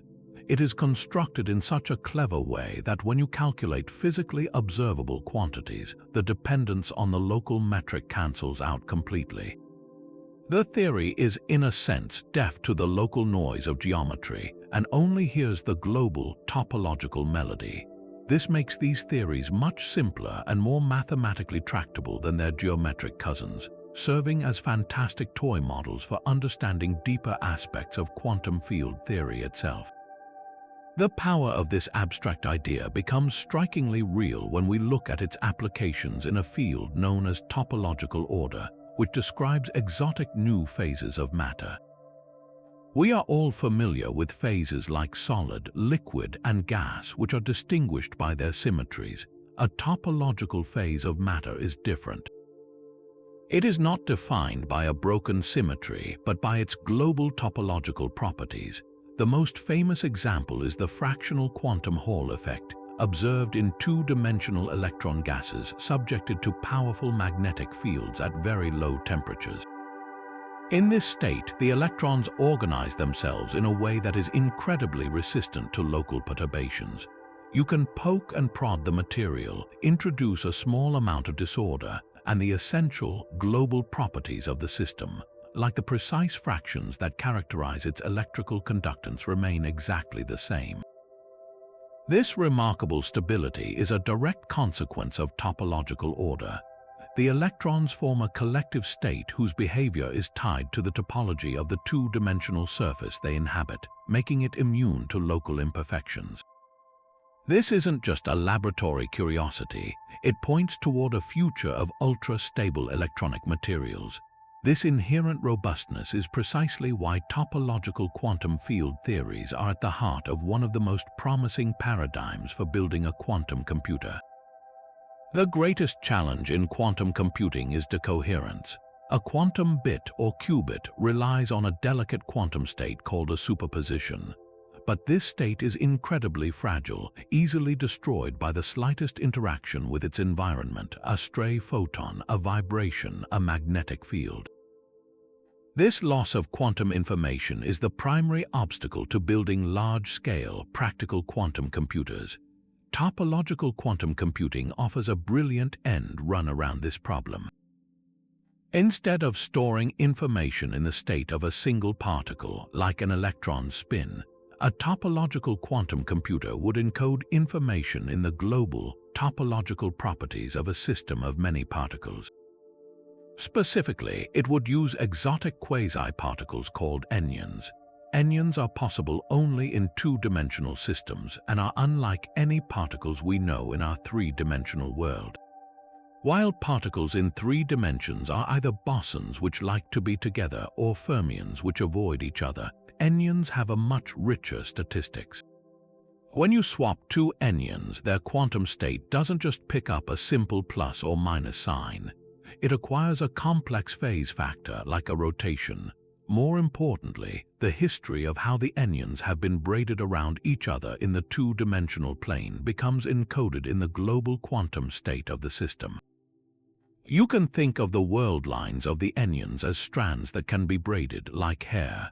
The different types of braids over, under, and their sequences correspond to different quantum logic operations. The revolutionary advantage is that the quantum information stored in these braids is topologically protected. A small, local perturbation, like a slight jitter, might jiggle the enyons, but it cannot change the overall braid pattern.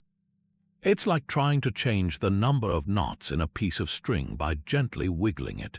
The global topology remains intact.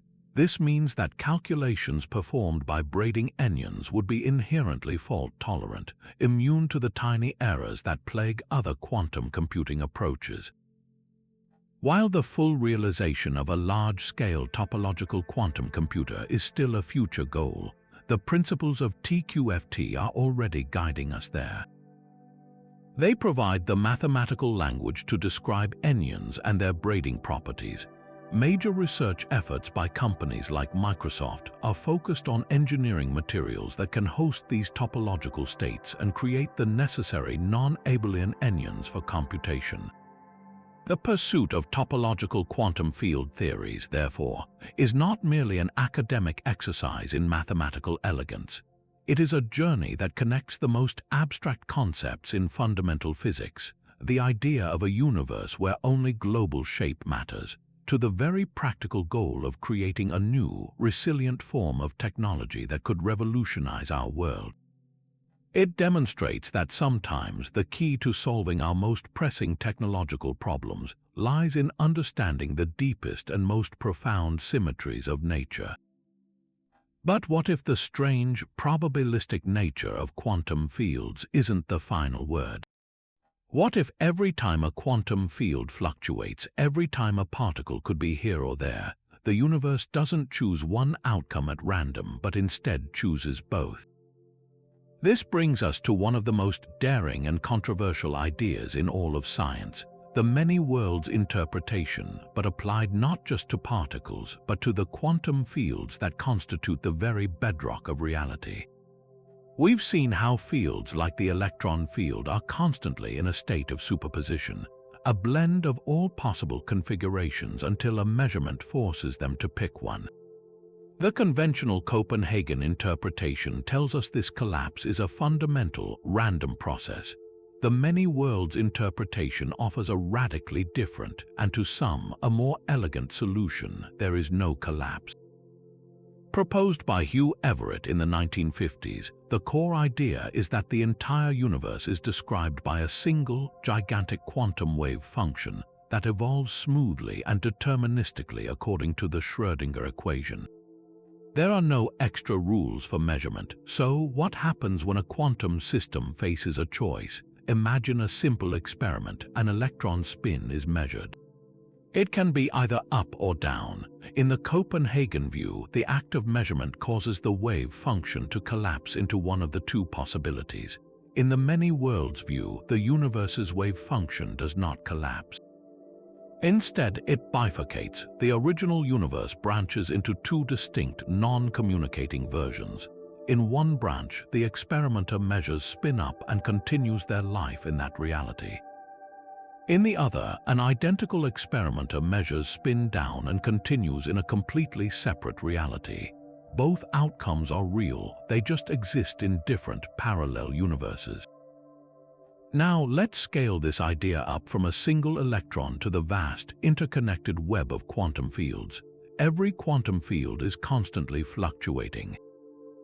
The Higgs field has a certain value here, a slightly different value there. The electromagnetic field is a sea of probabilities. In the many worlds interpretation of quantum field theory, every one of these tiny, probabilistic events is a branching point. Every time a virtual particle pair pops into existence in the vacuum, the universe splits. Every time a radioactive atom has a 50-50 chance of decaying, both outcomes happen, each in its own newly created world. The cosmic implications are staggering. The inflationary field we discussed earlier didn't just have quantum jitters. Those jitters weren't just blown up to become the seeds of galaxies. According to this view, each distinct fluctuation of the inflated field gave rise to an entirely separate branch of the multiverse. Our entire observable universe, with its specific pattern of galaxies, is just one outcome in an infinite tapestry of universes, each with a slightly different initial density distribution. This leads to a profound resolution of the fine-tuning problem. Why do the constants of nature, like the strength of the electromagnetic force or the mass of the electron, seem so perfectly tuned to allow for stars, planets, and life? In the many worlds multiverse, there is no fine-tuning. Every possible combination of physical constants and laws exists somewhere in the multiverse. We simply find ourselves in one of the rare branches where the constants are compatible with our existence. This is known as the anthropic principle. It's not that the universe was designed for us, it's that we can only exist in a universe that can produce us. In the overwhelming majority of branches, the constants are different, leading to universes that are empty or collapse instantly or are otherwise lifeless. Our presence here is a selection effect, not a miracle. The appeal of many worlds is its sheer simplicity. It removes the seemingly arbitrary division between the quantum world, which behaves probabilistically, and the classical world of measurement, which is definite. There is only one set of physical laws applied universally. There is no longer a mysterious collapse process that happens only when a conscious observer is present. The theory is also completely deterministic. The wave function evolves in a perfectly predictable way, even though from our limited perspective within a single branch, events appear random. However, this grandeur comes with significant philosophical costs. The most obvious is the sheer, staggering proliferation of universes. Every nanosecond, for every quantum event everywhere, new universes are branching off. The multiverse becomes hyper-inflated, containing every possible history and future that is not strictly forbidden by the laws of physics. This can feel like an extravagant violation of Occam's razor, the principle that simpler explanations are preferable. A more subtle issue is the problem of probability. If every possible outcome actually happens in some branch, what does it mean to say that one outcome has a 90% probability and another only 10%? In the Copenhagen interpretation, this is straightforward. It's the chance of that outcome occurring.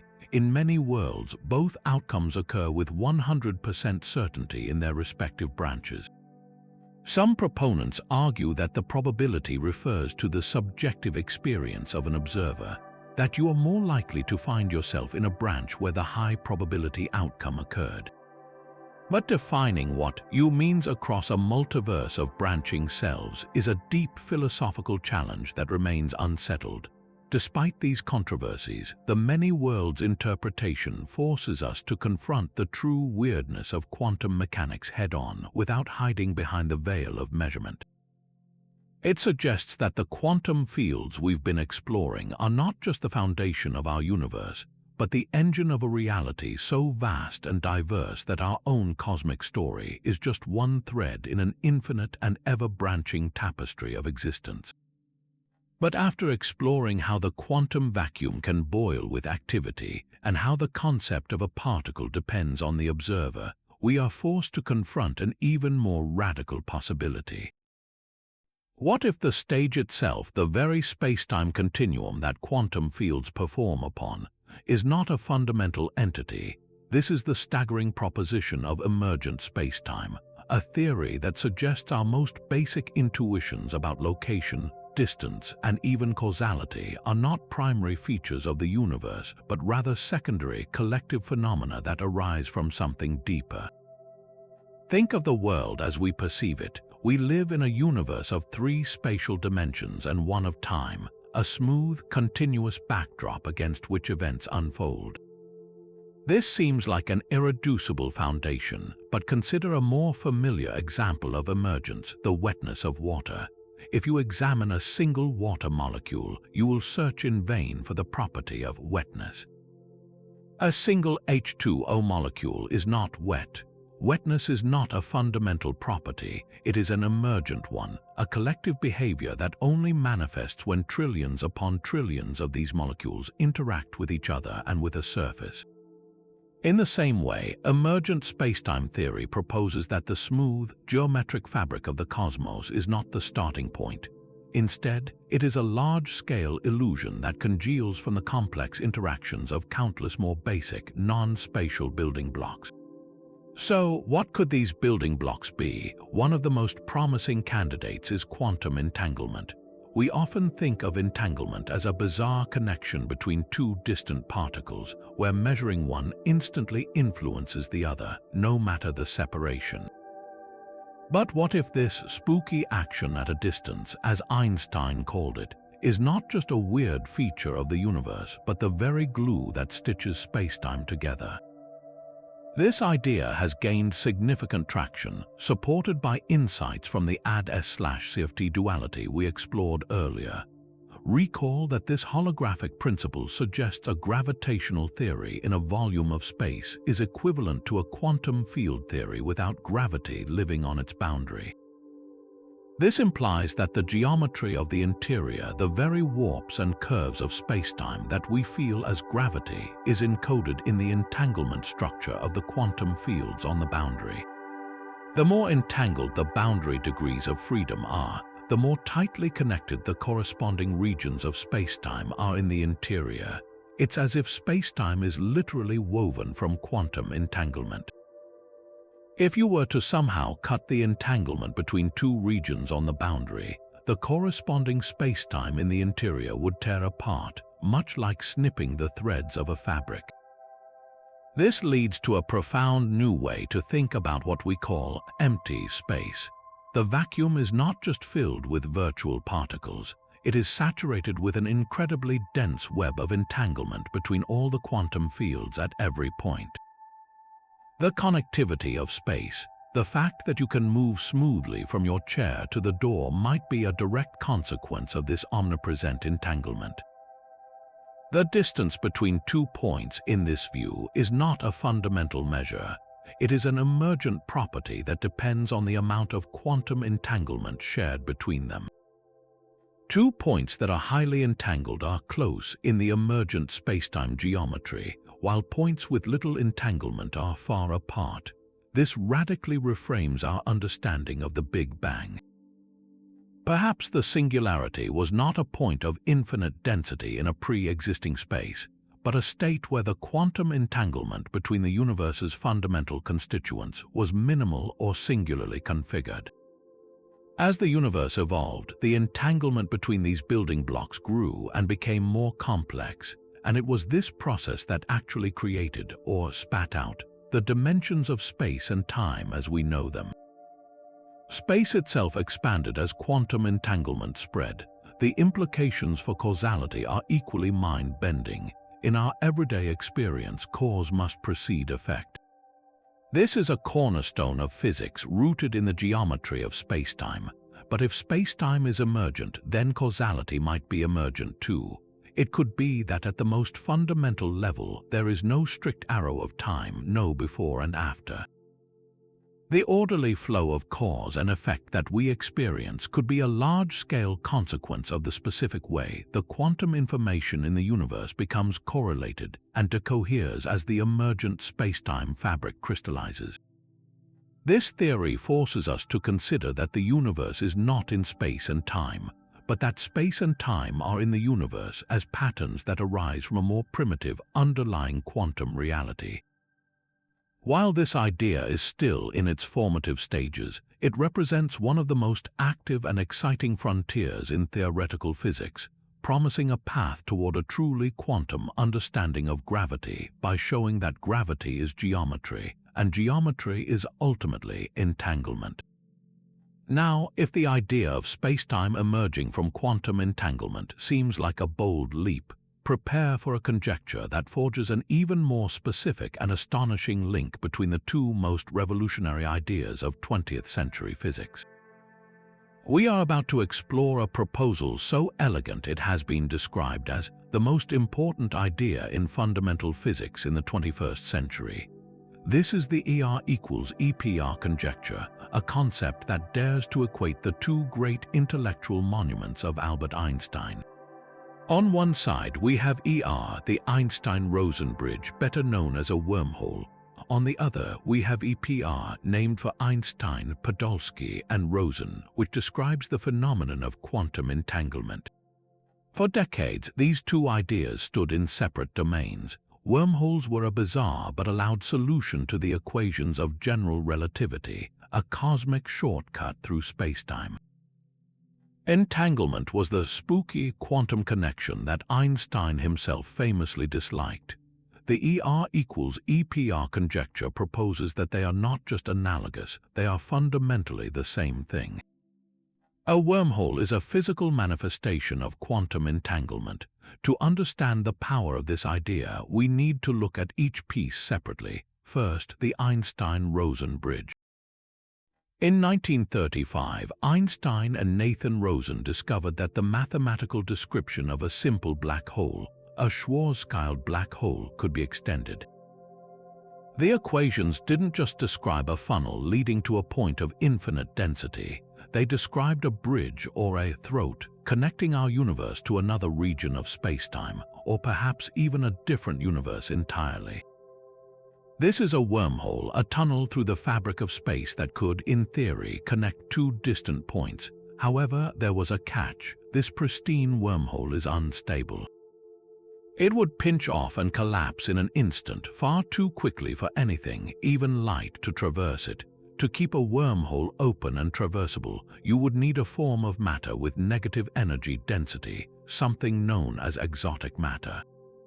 While the quantum vacuum can produce negative energy under specific conditions, creating a stable, human-sized wormhole remains firmly in the realm of speculative fiction.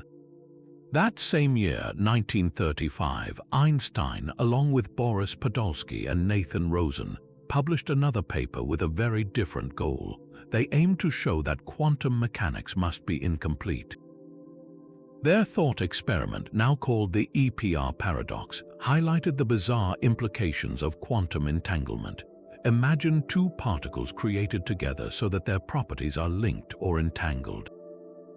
If you measure the spin of one particle and find it to be up, you instantly know the other particle's spin is down, no matter how far apart they are. This instantaneous connection seemed to violate the speed of light limit imposed by relativity. Einstein called it spooky action at a distance, arguing that it suggested hidden variables were at work. We now know that entanglement is real and has been experimentally verified countless times. It is a fundamental feature of the quantum world, representing a profound correlation that transcends spatial separation. For most of the century, wormholes and entanglement lived in separate theoretical worlds. the connection began to crystallize with the discovery of the black hole information paradox, which we discussed earlier. If you throw an entangled particle into a black hole, what happens to its partner outside? Does the entanglement somehow break, violating quantum mechanics? Around 2013, physicists Juan Maldacena and Leonard Susskind proposed a radical solution. They suggested that the entangled pair of particles, the EPR pair, is not connected by some invisible, spooky link across space. Instead, they are connected by a tiny, microscopic wormhole, an ER bridge. In this picture, the two particles are not far apart in the conventional sense. They are actually the two mouths of a Planck-scale wormhole.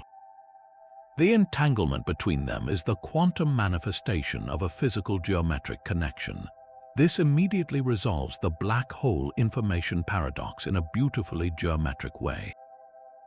Imagine you have two entangled particles, A and B. Now you take particle A and throw it into a black hole. According to ER equals EPR, particle A and the black hole itself become entangled. But this entanglement is now visualized as a wormhole connecting the black hole to the distant particle B. The quantum information about particle A hasn't vanished into the black hole. It is still accessible, in principle, through the wormhole connection to particle B. There is no faster than light transmission or spooky action. There is just a physical bridge, an ultra-microscopic tunnel in the geometry of spacetime that encodes the quantum correlation.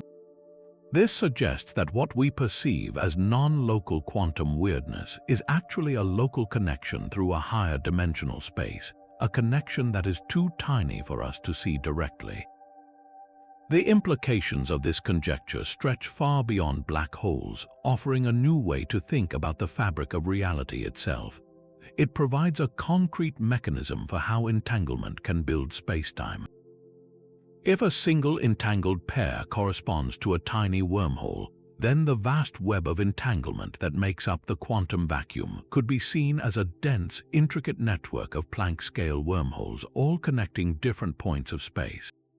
This network, when viewed from a large-scale perspective, could smoothly average out to become the continuous, three-dimensional space we experience every day. In this view, the connectivity of space, the fact that you can move from your room to the kitchen, is not a primitive given. It emerges because the quantum fields in your room are highly entangled with the quantum fields in the kitchen through an unimaginably complex tapestry of microscopic wormholes. The distance between 2 points becomes a measure of the number of entangled connections, or the complexity of the wormhole network between them. This idea turns the creation of a traversable wormhole from a problem of exotic matter into a problem of quantum information. To create a large, stable wormhole connecting two distant regions of space, you wouldn't need to find some mythical substance. You would need to carefully engineer an immense amount of entanglement between the quantum fields at those two locations. You would need to weave the spacetime connection by hand through a process of quantum manipulation. While this is far beyond our current technology, it transforms wormholes from a purely gravitational curiosity into a potential endpoint of quantum information theory. The ER equals EPR conjecture is more than just a clever solution to a paradox.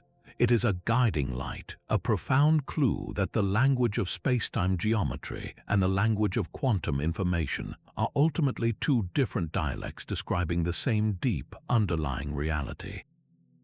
It suggests that the universe is not just described by a quantum field theory, but that it may, in a very literal sense, be a quantum computer whose processing creates the very space and time in which we live. Yet after exploring these grand theories of unification and emergence, we are forced to confront a problem so severe that it has been called the most embarrassing failure in all of theoretical physics. It is a discrepancy of such monumental proportions that it strikes at the very heart of our understanding of quantum fields, and it goes by a deceptively simple name, the cosmological constant problem. This puzzle exposes a catastrophic rift between our two most successful theories, quantum field theory and general relativity, and it centers on a seemingly straightforward question: how much energy is contained in completely empty space. We've already seen that the quantum vacuum is not empty. It is a restless sea of zero-point energy, a consequence of the Heisenberg uncertainty principle that forbids any quantum field from ever settling into perfect stillness. Physicists can calculate the contribution to this vacuum energy from each known quantum field. The process is well established, but the result is nothing short of staggering. When you add up the predicted energy from all the fields in the standard model, you get a number that is so immense it defies human comprehension. To put it in perspective, the energy density of the vacuum should be around 120 orders of magnitude larger than the value we actually observe. That's a 1 followed by 120 zeros. This number is so large it has no analog in the observable universe. It is greater than the total mass energy of all the stars and galaxies within our cosmic horizon. If this theoretical prediction were correct, the consequences would have been instant and dramatic. The enormous energy density would generate a gravitational repulsion so powerful that the universe would have expanded so rapidly in the first split second after the Big Bang that not a single atom, let alone a star or planet, could ever have formed. The cosmos would be a vast, featureless, and utterly lifeless void. The fact that we are here to ponder the question is undeniable proof that our calculation is spectacularly wrong. The plot thickens when we compare this theoretical disaster with one of the most important astronomical discoveries of the 20th century, dark energy. In the late 1990s, observations of distant supernova revealed that the expansion of the universe is not slowing down due to gravity, as everyone expected, but is actually accelerating. Something is pushing galaxies apart with ever-increasing force. This something is what we call dark energy. The simplest and most compelling explanation for dark energy is that it is the energy of the vacuum itself, a concept Einstein originally called the cosmological constant. Measurements of this acceleration allow us to determine the actual, observed value of the vacuum energy. And here lies the core of the problem. The observed value of dark energy is positive, confirming the acceleration, but it is that same 120 orders of magnitude smaller than the value predicted by quantum field theory. We have a measurement and a prediction for the exact same physical quantity, and they disagree by a factor that is beyond astronomical. It is the worst mismatch between theory and experiment in the entire history of science. This is not a small error that can be fixed with a slight tweak. It is a glaring signpost that we are fundamentally missing something deep about how the quantum world couples to gravity. One might hope that the various contributions from different fields would miraculously cancel each other out, summing to a very small net value. But within the framework of the standard model, this would require a cancellation of unimaginable precision. It would be like calculating the national debt of a large country down to the exact penny, and then finding a single penny on the street that perfectly zeroes it out. This degree of fine-tuning seems absurdly unnatural. It suggests a cosmic coincidence so perfect that it cries out for a deeper explanation. The cosmological constant problem is therefore not just a numerical puzzle. It is a profound crisis that tells us our current understanding of quantum fields is incomplete. It suggests that either there is a new symmetry or principle we have not yet discovered that naturally sets the vacuum energy to near zero, or that our concept of how gravity responds to quantum vacuum energy is fundamentally flawed. Resolving this problem is arguably the single most important goal for the next generation of theoretical physicists, as it holds the key to truly unifying the quantum and the cosmic. Yet this staggering mismatch in the strength of nature's forces presents us with one of the most perplexing fine-tuning puzzles in all of physics, a mystery known as the hierarchy problem. To appreciate just how bizarre this disparity is, let's bring it down to a human scale. The electromagnetic force that holds the atoms in your body together is strong enough that a simple refrigerator magnet can defy the gravitational pull of the entire Earth. Now consider the strong nuclear force which glues atomic nuclei together.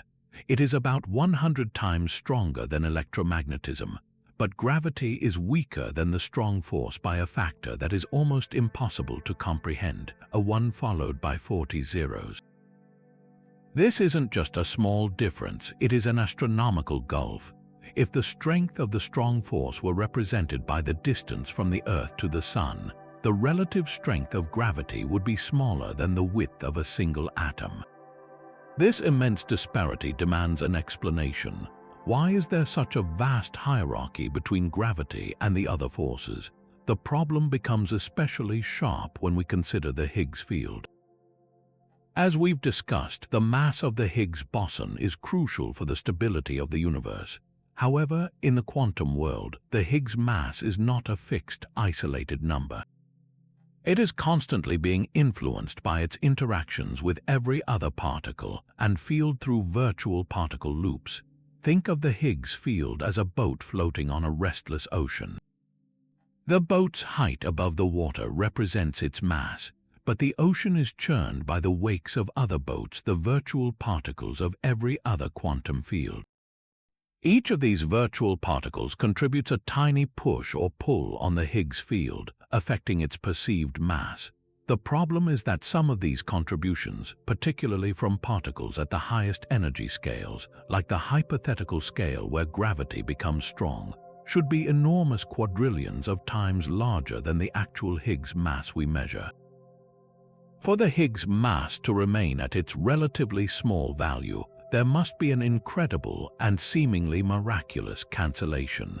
The positive contributions from some virtual particles must be exactly balanced by negative contributions from others with a precision of 1 part in a trillion trillion. This degree of fine-tuning seems unnatural. It's as if you were balancing a pencil perfectly on its tip during a hurricane. Without a fundamental reason for such perfection, it looks like an impossible coincidence. This is where theories like supersymmetry enter the stage as a potential savior. As we explored earlier, supersymmetry proposes a partner particle for every known particle. The elegant power of this partnership is that it can naturally solve the hierarchy problem. For every known particle that contributes a large positive shift to the Higgs mass, its superpartner is theorized to contribute an identical but negative shift. A fermion and its bosonic superpartner would have cancelling effects. It's a built-in automatic cancellation mechanism.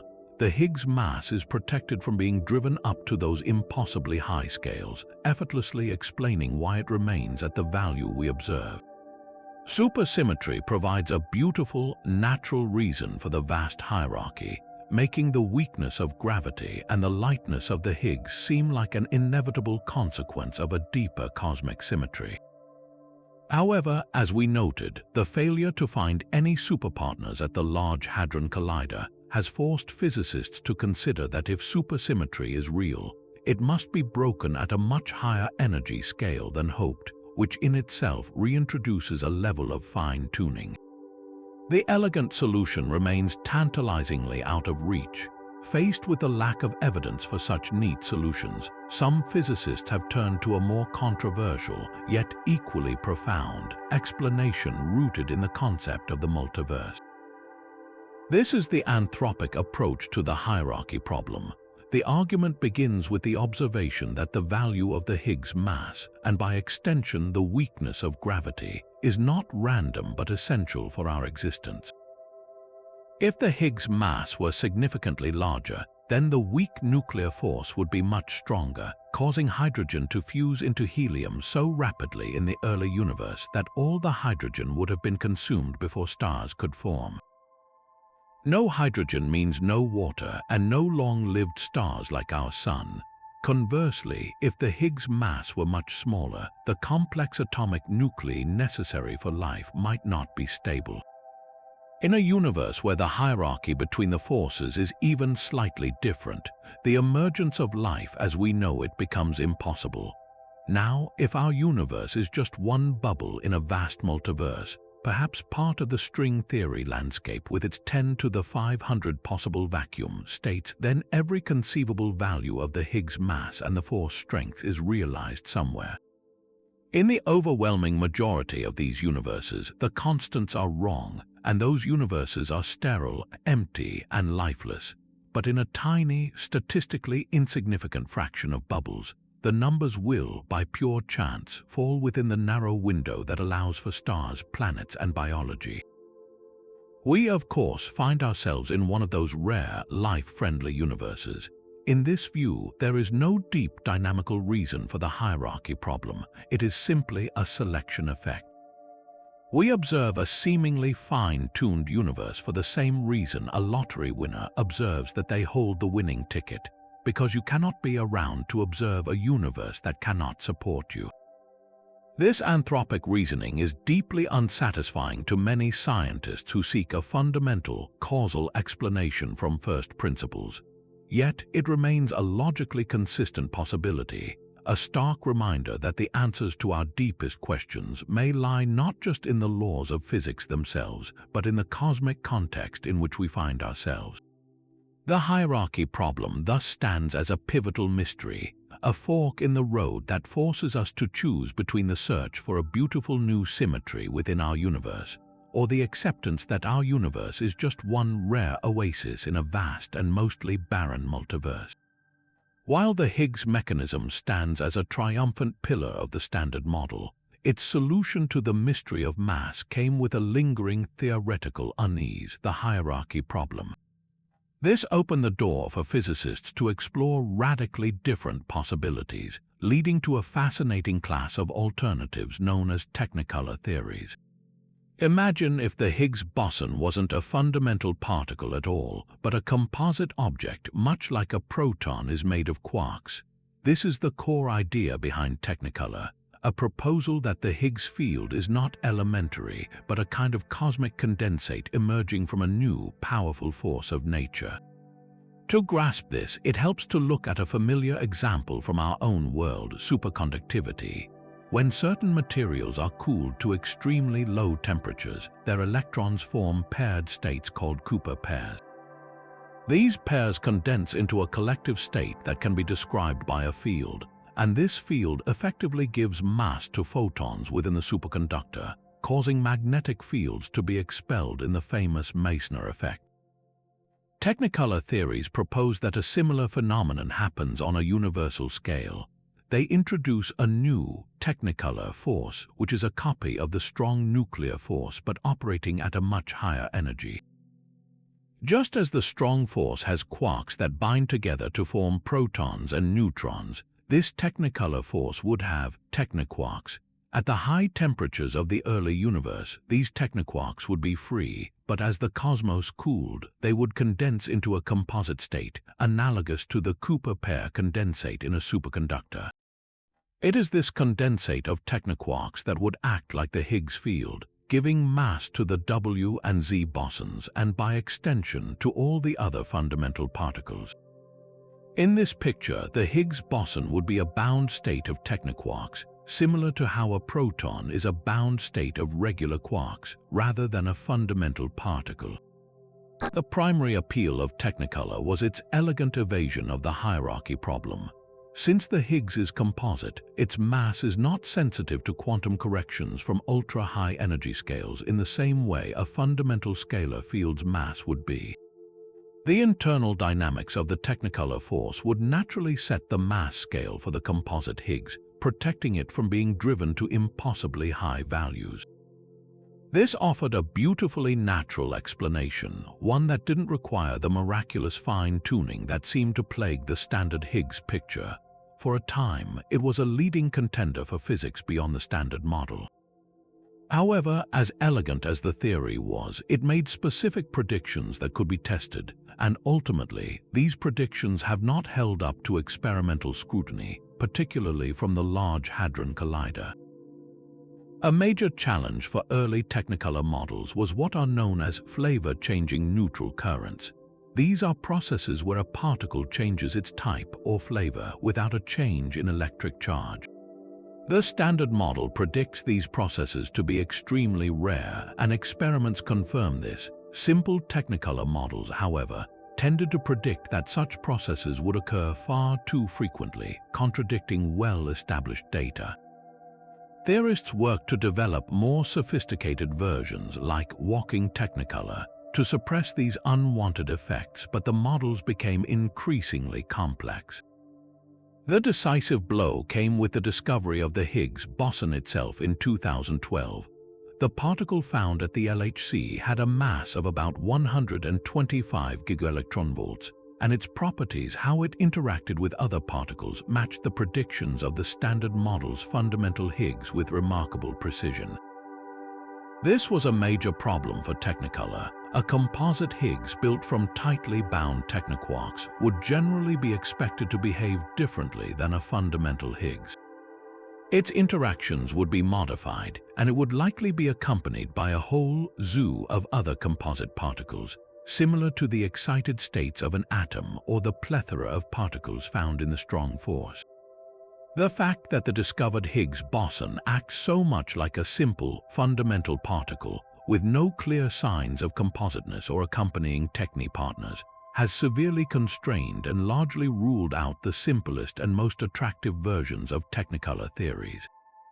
While the concept remains a brilliant example of theoretical ingenuity, the evidence currently points toward the Higgs being elementary, leaving the hierarchy problem as an unresolved mystery that continues to drive the search for new physics. Yet the drive to find a simpler, more fundamental layer of reality is a powerful force in physics, leading us to ask a disarmingly simple question: what if the particles we've called fundamental, the quarks and electrons themselves, are not the end of the line? This is the bold proposition of prion models, a class of theories that dares to suggest our cherished zoo of particles might be composite, built from even smaller entities bound together by a new, powerful force field. The motivation for this idea stems from a desire for elegance. The Standard Model contains a perplexing number of fundamental particles, 6 types of quarks, 6 leptons, and all their antiparticles, each with seemingly arbitrary masses and charges.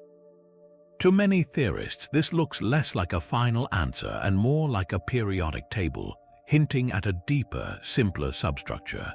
Just as protons and neutrons were once thought to be fundamental before being revealed as triplets of quarks, prion models propose that quarks and leptons are themselves bound states of more basic building blocks. These hypothetical constituents are given the name prions, a term suggesting they come before everything else. Different models propose different numbers and types of prions, but the general idea is consistent. A small set of prions, perhaps just 2 or 3, along with a set of rules for how they combine, could potentially generate the entire spectrum of particles we observe. For instance, the different flavors of quarks, up, down, charm, strange, top, bottom, might not be fundamentally different. They could simply be different combinations or excited states of the same few prion types. The vast differences in mass between particles like the light electron and the heavy top quark could be explained by the different ways these prions are bound together. Much like protons and neutrons have similar constituents but different structures that lead to their distinct properties. This would be a tremendous unification, reducing the apparent complexity of the Standard Model to a few basic rules governing a handful of truly fundamental objects. However, binding these prions together presents a monumental challenge, and this is where the concept of a new quantum field becomes essential. To hold prions within a volume smaller than a quark, the force must be unimaginably strong.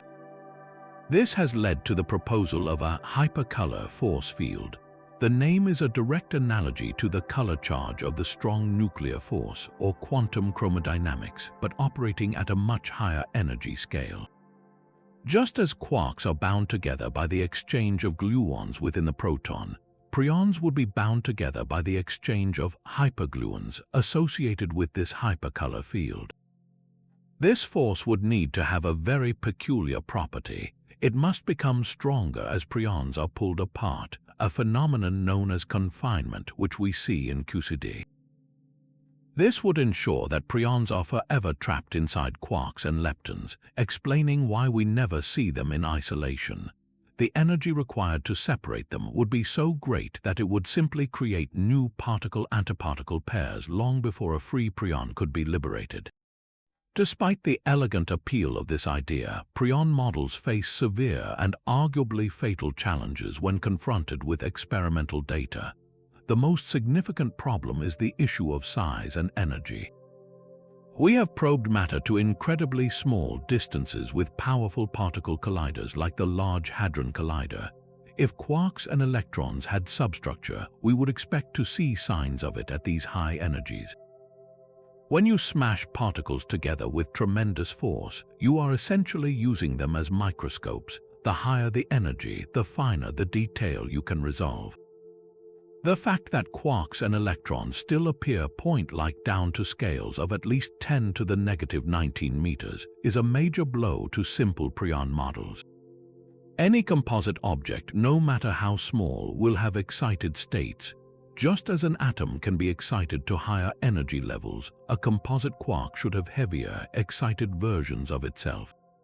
These excited quarks or excited electrons would have very distinctive signatures in collider experiments. Despite extensive searches, no conclusive evidence for such states has ever been found.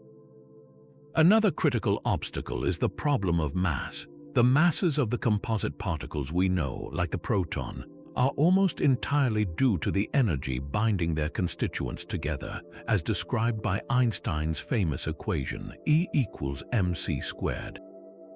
The actual masses of the quarks inside a proton contribute very little.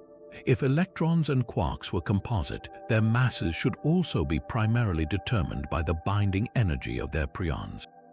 However, this binding energy would typically be enormous on the scale of the hypercolor force itself. This would predict that all quarks and leptons should have masses roughly similar to each other and incredibly large, certainly not the vast range we observe from the tiny mass of the electron neutrino to the colossal mass of the top quark. Generating the observed mass hierarchy within a prion model requires elaborate and often contrived mechanisms that introduce their own fine-tuning problems, arguably making the theory more complicated than the phenomenon it seeks to explain. For these reasons, the enthusiasm for prion models that was present in the 1970s and 80s has largely waned in the face of null experimental results. The particles of the standard model continue to behave as if they are fundamental points of interaction down to the smallest scales we can probe. However, the core philosophical drive behind the prion idea, the search for a simpler, more unified foundation, remains as potent as ever. It simply may be that if substructure exists, it manifests at energy scales far beyond our current technological reach, or in a way that is far more subtle and complex than the simple billiard ball-like composites first imagined.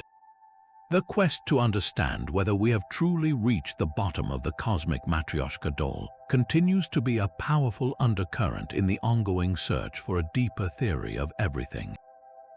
While string theory captures the imagination with its tiny vibrating strings and hidden dimensions, another profound framework has been developed along a radically different path.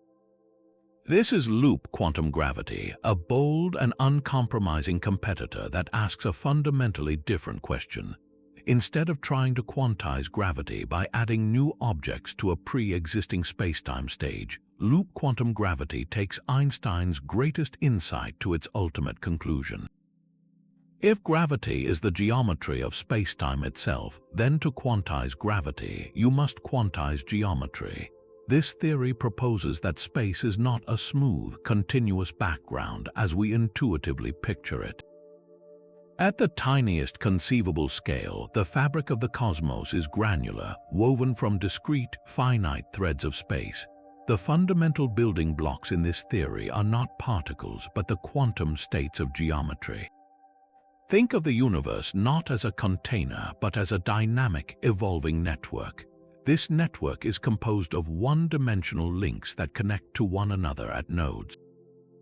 Each link carries a quantum of area, and each node represents a quantum of volume. The entire structure is known as a spin network, a mathematical object that defines the geometry of space at a given moment.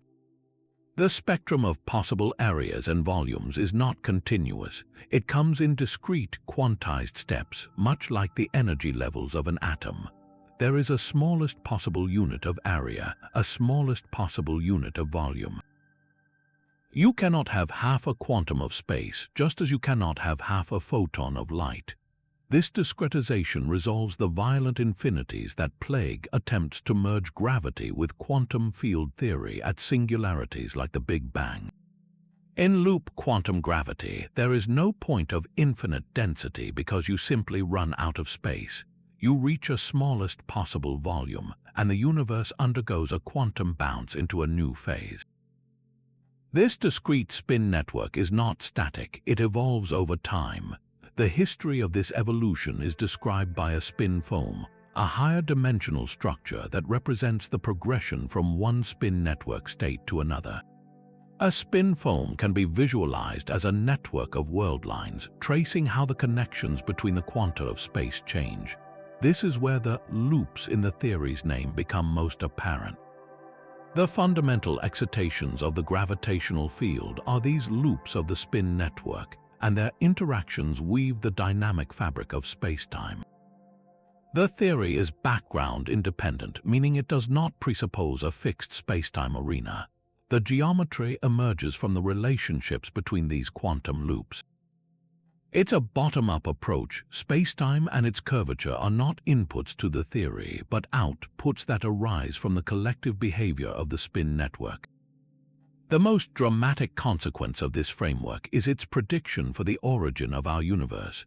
The standard Big Bang model describes a singularity, a point where all known laws of physics break down. Loop quantum gravity offers a compelling alternative, the Big Bounce. Because volume is quantized, it cannot shrink to zero. As we rewind time, the universe gets denser and hotter, but instead of collapsing into a singularity, the quantum gravitational effects become repulsive, like a cosmic spring that has been compressed to its limit. The universe reaches a maximum density and then bounces, expanding into the new universe we inhabit. This elegant idea naturally avoids the metaphysical problem of a creation from nothing event, suggesting our cosmos may be one in a potentially endless cycle of contraction and expansion. When it comes to incorporating the other forces and matter described by quantum field theory, loop quantum gravity takes a distinctly different path from string theory. The goal is not to unify all forces into one master field, but to define how existing quantum fields live on this discrete spacetime lattice. Matter fields, like the electron field, are grafted onto the spin network. They reside on the nodes and travel along the links. The challenge is to show that at large scales, where the granular structure of space is too fine to perceive, this construction reproduces the standard, successful quantum field theories we already have. This is an area of intense research, as physicists work to ensure that the familiar laws of physics emerge correctly from this fundamentally discrete underlying reality. While loop quantum gravity provides a compellingly direct quantization of gravity, its struggle has been in demonstrating a clear path to reproducing the full richness of the standard model of particle physics, a challenge that string theory, for all its own difficulties, was built to address from the outset. Building a universe from scratch might sound like a task for gods or supercomputers, and in the case of our next theory, it is very much the latter. We venture now into the realm of causal dynamical triangulations, or CDT, a strikingly visual and computational approach to quantum gravity that asks a profoundly simple question. What if we could construct spacetime itself piece by piece like a cosmic Lego set? While string theory proposes tiny vibrating strings and loop quantum gravity envisions a network of woven loops, CDT takes a more architectural approach. It suggests that the smooth, four-dimensional continuum we inhabit emerges from a chaotic, lower-dimensional quantum soup by following one fundamental rule: cause must always come before effect. The method begins by stripping away all the complex fields and particles we've discussed. CDT focuses purely on the geometry of spacetime itself. Imagine you need to build a curved surface, but you are only allowed to use flat, triangular tiles. The larger and more triangles you use, the smoother and more curved the final surface will appear. CDT applies this same logic but to the fabric of spacetime. Instead of triangles, it uses the simplest higher-dimensional building blocks, four-dimensional triangular pyramids known as four simplices. Each one is a tiny, flat piece of spacetime with a fixed, simple geometry. The theory then sets these blocks loose, allowing them to connect to each other in all possible random ways, following the rules of quantum superposition. This creates a vast ensemble of wildly fluctuating, foamy geometries, a quantum melee where every possible shape and connection is explored. This is where the crucial word in the theory's name comes into play, causal. Without a guiding principle, this random gluing of blocks would produce a nonsensical jumble with no recognizable structure, often of a very high dimension. The genius of CDT is to impose a strict causal structure from the outset. Each four simplex is given a timestamp. The rule is that these blocks can only connect to others in a way that respects the flow of time. A block at time t can connect to blocks at time t1 or t+1, but never to another block at the same time t. This simple restriction that influence must propagate sequentially forbids the formation of pathological geometries where time loops back on itself or space becomes wildly disconnected. It enforces a globally consistent arrow of time throughout the entire construction. The real magic of CDT is not in its setup, but in what emerges when physicists run colossal computer simulations, gluing together billions upon billions of these tiny spacetime triangles. When the simulation is run without the causal restriction, the result is a high-dimensional, chaotic foam, often resembling a two-dimensional universe or something even stranger, a universe that looks nothing like our own. But when the causal rule is switched on, something remarkable happens. From the primordial quantum frenzy, a clear, stable structure begins to crystallize. The simulation spontaneously generates a four-dimensional universe that exhibits the large-scale behavior of the cosmos we observe. It's as if the simple, local rule of causality acts as a sieve, filtering out all the nonsensical quantum possibilities and leaving only those that are compatible with a well-behaved macroscopic reality. Even more astonishingly, these simulations show evidence of dynamical dimensional reduction. On the largest scales, the universe clearly has four dimensions, three of space and one of time. But if you could probe the fabric of spacetime at the tiniest Planck scale distances, the effective number of dimensions appears to shrink closer to 2. This is not just a curiosity, it aligns with other independent approaches to quantum gravity and suggests that the smooth, continuous spacetime we experience is a collective illusion that only manifests when a sufficient number of the geometric building blocks are combined. The four-dimensional world emerges from the interactions of its more primitive constituents, much like the fluidity of water emerges from the collective motion of individual molecules. What makes CDT so compelling is its direct, almost experimental nature. Unlike some highly abstract theories, CDT allows researchers to watch the universe form on a computer screen. They can tweak the parameters like the size of the building blocks or the strength of the causal constraint and observe how the resulting universe changes. This provides a unique sandbox for exploring profound questions. Could the observed expansion of our universe be a natural consequence of these underlying quantum geometric dynamics?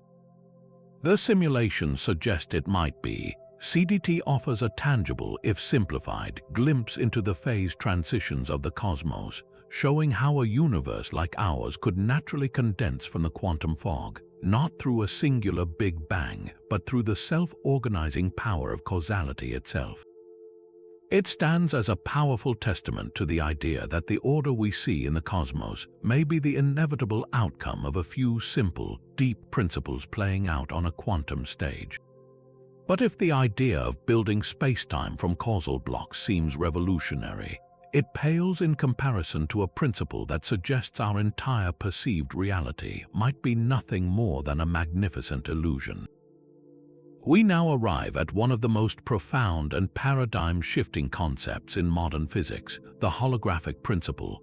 This theory proposes a staggering limitation on reality, asserting that all the information contained within any volume of space can be fully described by information encoded on its boundary. To grasp the sheer audacity of this idea, think of a hologram. A holographic image, like the one on your credit card, is a three-dimensional picture that seems to have depth and volume. Yet, all the information needed to create that three-dimensional illusion is contained on a flat, two-dimensional piece of film. The holographic principle applies this same logic to the entire universe.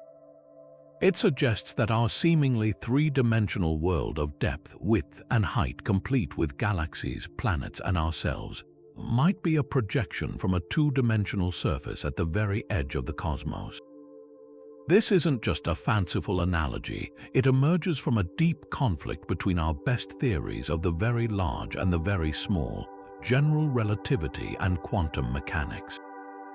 The problem became starkly clear when physicists like Jacob Bekenstein and Stephen Hawking studied black holes. They discovered that the maximum amount of information or entropy a black hole can contain is not proportional to its volume, as you might expect, but to the surface area of its event horizon. This was bizarre. In everyday life, the amount of information you can pack into a box scales with its volume. A bigger hard drive can hold more data. But for a black hole, the ultimate storage container, the data capacity is dictated by its surface area. This hints that the three-dimensional interior of the black hole might be described by physics taking place on its two-dimensional surface. The holographic principle boldly extends this black hole result to the entire universe, proposing that this is a fundamental property of reality, not just a black hole quirk. The most concrete and powerful realization of this principle is the anti-de Sitter/conformal field theory correspondence, or AD-S/CFT, which we touched on earlier. Proposed by Juan Maldacena, this is a precise mathematical duality. It states that a quantum field theory without gravity, living on the boundary of a hypothetical universe, is completely equivalent to a theory of gravity within the bulk of that universe. In simpler terms, a specific kind of two-dimensional quantum world is mathematically identical to a three-dimensional world that includes gravity. This is the dictionary that translates the holographic idea into a rigorous framework. The quantum fields vibrating and interacting on the lower dimensional boundary are not just a representation of the higher dimensional world, they are the higher dimensional world. Every event that happens inside the volume, every particle collision, every gravitational wave, is encoded in the complex patterns of the quantum fields on the surface. This leads to an incredible implication for the nature of gravity. In this view, gravity is not a fundamental force in the same way as the others, it is an emergent phenomenon. The force we experience as gravity and the very curvature of spacetime described by Einstein are a direct consequence of the quantum entanglement between the countless degrees of freedom on the boundary. The more entangled the boundary theory is, the more connected and smooth the interior spacetime appears. If you were to somehow reduce the entanglement, the interior geometry would become fragmented and disordered. This suggests that the seamless fabric of space and time is not a primary ingredient of the cosmos but a secondary, collective effect that arises from a vast network of quantum correlations on a distant surface. Applying this principle to our own universe presents a fascinating challenge. The AD-S/CFT correspondence works perfectly for a specific type of universe with a negative curvature known as anti-de Sitter space. Our observable universe, however, appears to be closer to a de Sitter space with a positive curvature driven by dark energy, and it is expanding at an accelerating rate. Whether a precise holographic description exists for our exact cosmos is an open and active area of research. However, the core idea is so compelling that many physicists believe a version of it must be true. If correct, the holographic principle would mean that we and everything we see are part of an immense cosmic projection. The stars above, the ground beneath your feet, the very room you are in, all of it could be an incredibly detailed and convincing hologram with the true, fundamental laws of physics written in a simpler, lower-dimensional language on a surface so far away it borders on the infinite. It is a concept that humbles our perception of reality, suggesting that the depth and richness of our three-dimensional experience might be the grandest illusion of all. This journey through the landscape of quantum fields has brought us face to face with a series of profound fine-tuning problems. We've seen how the Higgs mass is precariously balanced, how the vacuum energy is improbably small, and how the strengths of the fundamental forces are separated by astronomical gulfs. The sheer unlikelihood of these values has driven the search for elegant mechanisms like supersymmetry. But what if the search for a reason within our universe is missing the point? What if the explanation lies not in a deeper law of physics, but in the simple, stark fact of our own existence?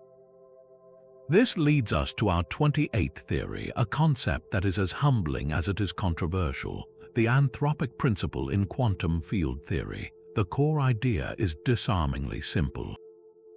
The fundamental constants embedded in our quantum fields, the mass of the electron, the strength of the electromagnetic force, the value of the cosmological constant appear to be exquisitely tuned for life. But this tuning may not be the result of a beautiful underlying symmetry. Instead, it could be a selection effect. We observe a universe compatible with life because we are here to observe it. In a cosmos where these constants were different, no one would be around to notice. To understand the power of this reasoning, consider a metaphor. Imagine a puddle of water waking up one morning and marveling at how perfectly the hole it resides in fits its shape. The hole isn't designed for the puddle simply conforms to the shape of the hole. In the same way, we may not live in a universe designed for life. We are a form of life that has adapted to the specific and perhaps arbitrary constants of this particular universe. This idea moves from a philosophical curiosity to a serious scientific framework when it is married to the concept of the multiverse, particularly the vast landscape of possibilities suggested by string theory. As we discussed, string theory may allow for a colossal number of stable vacuum states, perhaps 10 to the power of 500 or more. Each of these vacua corresponds to a universe with a different set of physical laws, dictated by the specific way the extra dimensions are curled up. In this infinite landscape, every conceivable combination of constants is realized somewhere. The overwhelming majority of these universes are sterile. In a universe where the strong nuclear force is slightly weaker, protons cannot form and atoms are impossible. If the electromagnetic force were significantly stronger, stars would burn their fuel in mere millions of years, not providing enough stable time for life to evolve on orbiting planets. If the cosmological constant were even a tiny bit larger than its observed value, the universe would have expanded so rapidly that galaxies never coalesced. The anthropic principle in this context provides a natural explanation for fine-tuning without invoking a designer or a unique fundamental theory. There is no mystery why the constants are life-permitting. In a sufficiently vast multiverse, it is statistically inevitable that some universes will, by pure chance, fall within the narrow window that allows for complexity and consciousness. We naturally find ourselves in one of those rare habitable bubbles. This perspective fundamentally shifts the goal of physics. Instead of asking, why do these constants have these specific values, we are led to ask, what is the mechanism that generates the multiverse, and what is the distribution of constants across it? The focus moves from explaining a single set of numbers to understanding the probability landscape of all possible universes. However, this approach is not without its fierce critics. To many scientists, the anthropic principle feels like a surrender, a retreat from the traditional goal of physics to find deterministic, causal explanations from first principles. It can be seen as an argument from ignorance used to explain away any problem we cannot currently solve. There is also a scientific challenge: how do we test it? If our universe is just one among an infinite number, can the anthropic approach make any testable predictions? Proponents argue that it can. It predicts that any change to the constants of nature that we can conceive of would make the universe uninhabitable, which is consistently borne out by our models. Furthermore, it predicts that we should observe our universe to be only just habitable. We should find ourselves in the most common type of universe that can support life, not a supremely optimized one. Some physicists suggest that the observed value of the cosmological constant, while small, is actually larger than what might be ideal for maximizing the number of galaxies in the cosmos, which could be an anthropic prediction. If it were much smaller, it might have other consequences that make life less likely. The debate around the anthropic principle strikes at the very heart of the scientific endeavor. Is the universe inherently rational and elegant, waiting for us to discover its simple, unifying laws? Or is it a vast, random assemblage where our existence is a fortunate but ultimately accidental outcome? Quantum field theory does not provide the answer, but it sets the stage for the question. The specific values of the fields that permeate our reality present us with a puzzle that may have two very different types of solutions, one buried deep within the laws of physics, and the other written in the simple, undeniable fact of our own observation. But the profound implications of supersymmetry reach far beyond solving the hierarchy problem. They extend into the very heart of one of cosmology's greatest mysteries. Among the new particles that supersymmetry predicts, one in particular stands out not for its interaction, but for its profound stability.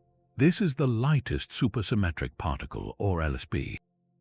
In most realistic versions of supersymmetric theory, a quantum number called R parity is conserved. This rule dictates that supersymmetric particles must be created or destroyed in pairs. A profound consequence of this conservation law is that the lightest supersymmetric particle is completely stable. It cannot decay into any lighter ordinary particles because those particles are not supersymmetric. The LSP is therefore forced to be a cosmic relic, a fossil left over from the fiery conditions of the Big Bang that has been drifting through the cosmos untouched and unseen for over 13 billion years. And it is these exact properties that make it a nearly perfect candidate for the substance we call cold dark matter. The most studied candidate for this role is a particle known as the neutralino.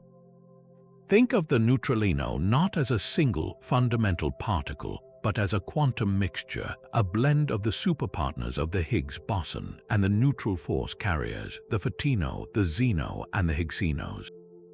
This combination results in a particle that is electrically neutral, as its name implies, and massive, likely weighing anywhere from a few dozen to several thousand times the mass of a proton. Most importantly, it interacts with ordinary matter only through the weak nuclear force and gravity. This makes it incredibly shy or weakly interacting. A neutralino could pass through the entire Earth as if it weren't even there, only very rarely bumping into the nucleus of an atom. This feeble interaction is precisely why dark matter has evaded direct detection for so long. It simply doesn't engage with the particles that make up our detectors and our world in any significant way, except through its collective gravitational pull. The production of these particles in the early universe is a compelling cosmic story. In the first moments after the Big Bang, when temperatures were astronomically high, the cosmos was a dense, energetic soup containing equal numbers of all known particles and their superpartners. These superpartners would have been constantly colliding and annihilating with each other, converting their mass energy back into radiation. But as the universe expanded and cooled, the average energy of the particles dropped below the mass energy needed to create new superpartners. The annihilation process continued, but the rapidly thinning universe meant that eventually the supersymmetric particles could no longer find each other to annihilate. The density dropped so low that they simply became stranded, a relic population frozen out from the hot plasma. The abundance of dark matter we observe today is a direct consequence of the rate of this annihilation process. If the neutralino had interacted more strongly, it would have annihilated away more efficiently, leaving fewer survivors. The fact that we see so much dark matter gravitationally tells us that the neutralino's interaction strength must be precisely in the range predicted by the weak force, a remarkable consistency that makes the case for it so compelling. This has spurred a multi-pronged global effort to detect these elusive particles. The search is conducted on three major fronts. First, there are direct detection experiments. These are incredibly sensitive instruments buried deep underground, in mines or under mountains, to shield them from the constant rain of cosmic rays that would create false signals. Experiments like LUX Zeppelin in South Dakota and Xeno NNT in Italy use massive vats of ultra-pure liquid xenon. The idea is to wait for the exceedingly rare moment when a passing neutralino from the vast halo of dark matter that surrounds our galaxy bumps into a xenon nucleus. This collision would impart a tiny amount of energy, producing a faint flash of light and a small charge that sensitive photomultiplier tubes can, in theory, detect. It's like trying to hear the gentle tap of a single snowflake in a blizzard, requiring unprecedented levels of quiet and precision. The second approach is indirect detection. Instead of trying to catch the dark matter particle itself, these experiments look for the products of its annihilation. If neutralinos are their own antiparticles, then wherever they collide, they should annihilate, transforming into a shower of secondary particles we can see, such as gamma rays, positrons, or neutrinos. Telescopes like the Fermi Gamma Ray Space Telescope scan the sky, particularly looking at regions where dark matter is expected to be densely concentrated, like the center of our galaxy or dwarf spheroidal galaxies that are dominated by dark matter. Any unexplained excess of these high-energy particles could be the telltale signature of dark matter annihilations happening in the depths of space. The third front is the one we've already discussed, creating dark matter in the laboratory. The Large Hadron Collider smashes protons together at incredible energies, attempting to recreate the conditions of the early universe. If supersymmetry is correct, these collisions could produce pairs of supersymmetric particles. They would be unstable and would rapidly decay through a cascade of other supersymmetric particles until they reach the stable LSB. The LSB would escape the detector without a trace, just like a neutralino from space. But its presence would be inferred by a telltale imbalance in the energy and momentum of the collision, a significant amount of energy that seems to have vanished, carried away by an invisible particle. So far, despite these heroic efforts, no conclusive signal has been found. The parameter space for simple supersymmetric models has been severely constrained, pushing the possible mass of the neutralino and other superpartners to higher and higher scales. Yet, the hunt continues with upgraded detectors and new strategies, driven by the powerful elegance of the theory and the overwhelming gravitational evidence that dark matter is out there, waiting for its identity to be revealed. Yet, after exploring the cosmic implications of dark matter and the multiverse, our journey brings us back to a fiery paradox at the very edge of a black hole, a puzzle so profound it threatens to undermine the foundational principles of quantum mechanics itself. We've seen how Hawking radiation suggests that black holes can slowly evaporate, but this elegant solution births a terrifying problem: the black hole information paradox. At its heart, this is a conflict between the two pillars of modern physics: General relativity, with its description of smooth spacetime, insists that an astronaut crossing a black hole's event horizon would feel nothing special at first. The horizon is not a physical barrier. Quantum mechanics, however, holds as its most sacred principle that information cannot be destroyed. The total quantum information that describes every particle that has ever fallen into the black hole must be preserved, even if the black hole itself evaporates away completely. Hawking's original calculations suggested a catastrophic violation, that the radiation emitted was purely thermal, carrying no information about the interior. It would be as if you burned a unique, leather-bound encyclopedia and all that emerged from the flames was featureless, random heat. The information about the words, the binding, the paper, the very essence of the book would be lost forever, a fundamental violation of quantum law. For decades, physicists believed there must be a solution, a way for the information to be encoded in the Hawking radiation itself. The prevailing idea became that the radiation is not perfectly thermal after all. Subtle correlations between the photons emitted over the black hole's immense lifetime could, in theory, carry the quantum information of everything that fell in, slowly leaking it back out into the universe. This process would be incredibly complex, a cosmic-scale quantum computation performed by the black hole as it evaporates. If this is correct, then when the black hole finally vanishes, all the information it ever consumed is restored, albeit in a highly scrambled form. This idea preserves the unitarity of quantum mechanics, the rule that the evolution of a quantum system must be reversible. The problem seemed to be resolving itself in favor of quantum mechanics. However, this solution leads directly to an even more shocking and violent possibility: the firewall paradox. To understand the firewall, we need to follow the fate of two particles. Imagine a pair of entangled particles, A and B, popping into existence just outside the event horizon. This is the same virtual pair we discussed in Hawking radiation. Particle A with negative energy falls into the black hole. Particle B with positive energy escapes as Hawking radiation. Now, for information to be preserved, particle B must be entangled with the radiation that left earlier. It must be part of a complex web of correlations that encodes the black hole's interior. But here's the catch: particle A, the one that fell in, was originally entangled with particle B. Quantum mechanics has a strict rule called the monogamy of entanglement. A particle cannot be fully entangled with two different systems at the same time. So, what happens to the entanglement between A and B? If particle B is now entangled with the older radiation to preserve information, it must sever its entanglement with particle A. But breaking a quantum entanglement is not a gentle process. It is a violent event that releases a tremendous amount of energy. This is where the paradox ignites.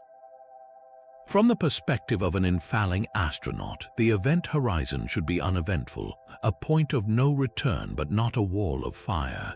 But from the perspective of the quantum information, for the rules to be saved, the entanglement between A and B must break at the horizon. This breaking would manifest as an intense wall of high-energy particles, a literal firewall that would instantly incinerate anything crossing the horizon. The event horizon would no longer be a smooth portal described by general relativity. It would be the most energetic boundary in the universe. We are therefore left with a trilemma, three statements that cannot all be true at once. 1. The event horizon is a smooth, empty space as general relativity claims. 2. Information is not lost as quantum mechanics demands. 3. The laws of physics are the same for all observers, a principle known as local quantum field theory. The firewall paradox suggests you can have any two of these, but not all three. If you want to save information and have consistent laws of physics, you must sacrifice the smooth horizon and accept the firewall. This fierce debate has forced physicists to question the most basic assumptions about spacetime. Proposed resolutions are as radical as the paradox itself. Some suggest that the concept of a local event horizon is an illusion, and that the real physics happens at a stretched horizon, slightly outside the mathematical boundary. Others, drawing on the holographic principle and the ER equals EPR conjecture we explored earlier, propose that there is no sharp interior to a black hole at all. The information never actually falls in. Instead, it is encoded on the event horizon, and an infalling observer would simply encounter a hot, chaotic membrane, a manifestation of that encoded data. The firewall paradox is not just an academic dispute about the fate of hypothetical astronauts. It is a powerful lens focusing on the point where our two most successful theories collide. It reveals that our understanding of quantum fields, when pushed to the most extreme environment nature can provide, may require a revolution as profound as the discoveries of relativity and quantum mechanics themselves. The resolution to this paradox, whatever it may be, promises to rewrite our conception of reality, revealing what truly happens at the final boundary of space and time. And so we reach the end of our journey, having ventured through 30 of the most incredible ideas that human ingenuity has ever conceived. From the rock-solid foundation of the Standard Model, which explains so much of the world we see, to the mind-bending possibilities of holographic universes and spacetime emerging from pure information, we have traversed a landscape that stretches the very limits of our imagination.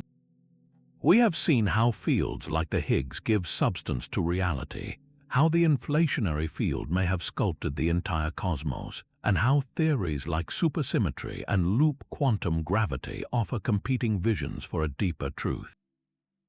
We have confronted paradoxes at the edge of black holes and pondered whether our universe is just one fortunate bubble in an infinite multiverse. Each of these theories, in its own way, is a testament to our relentless curiosity, our drive to understand the silent, humming machinery behind the curtain of everyday experience. What becomes clear is that the quantum fields are not a finished story. They are a living, breathing frontier of science, teeming with mysteries that call out for the next great leap in understanding. The cosmological constant problem, the nature of dark matter, the final reconciliation of gravity with the quantum world, these are not minor puzzles. They are glaring signposts pointing toward a revolution in physics as profound as those brought by Einstein and Bohr. The solutions to these problems will not just complete a textbook chapter, they will fundamentally alter our conception of reality, potentially revealing layers of existence we cannot currently even dream of.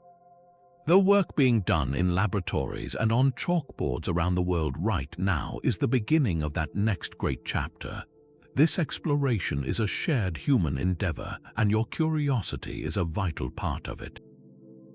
We want to know which of these theories captured your imagination most powerfully. Was it the elegant partnership of supersymmetry, the cosmic hologram suggested by the AD/CFT correspondence, or the radical granularity of loop quantum gravity? Did the potential of a cyclical universe in a big bounce resonate with you, or were you drawn to the sheer weirdness of the ER equals EPR conjecture, linking wormholes to quantum entanglement? Share your thoughts in the comments below. Let's continue this conversation about the universe's greatest mysteries together. If this journey into the quantum depths has sparked a sense of wonder, there is so much more to discover. The universe is full of secrets waiting to be uncovered, from the nature of dark energy to the possibility of other dimensions. To ensure you don't miss our next deep dive into the cosmos, be sure to subscribe to the channel and hit the notification bell. Thank you for embarking on this incredible voyage to the edge of understanding. Keep looking up and keep questioning, because the greatest discoveries in physics are undoubtedly still ahead of us.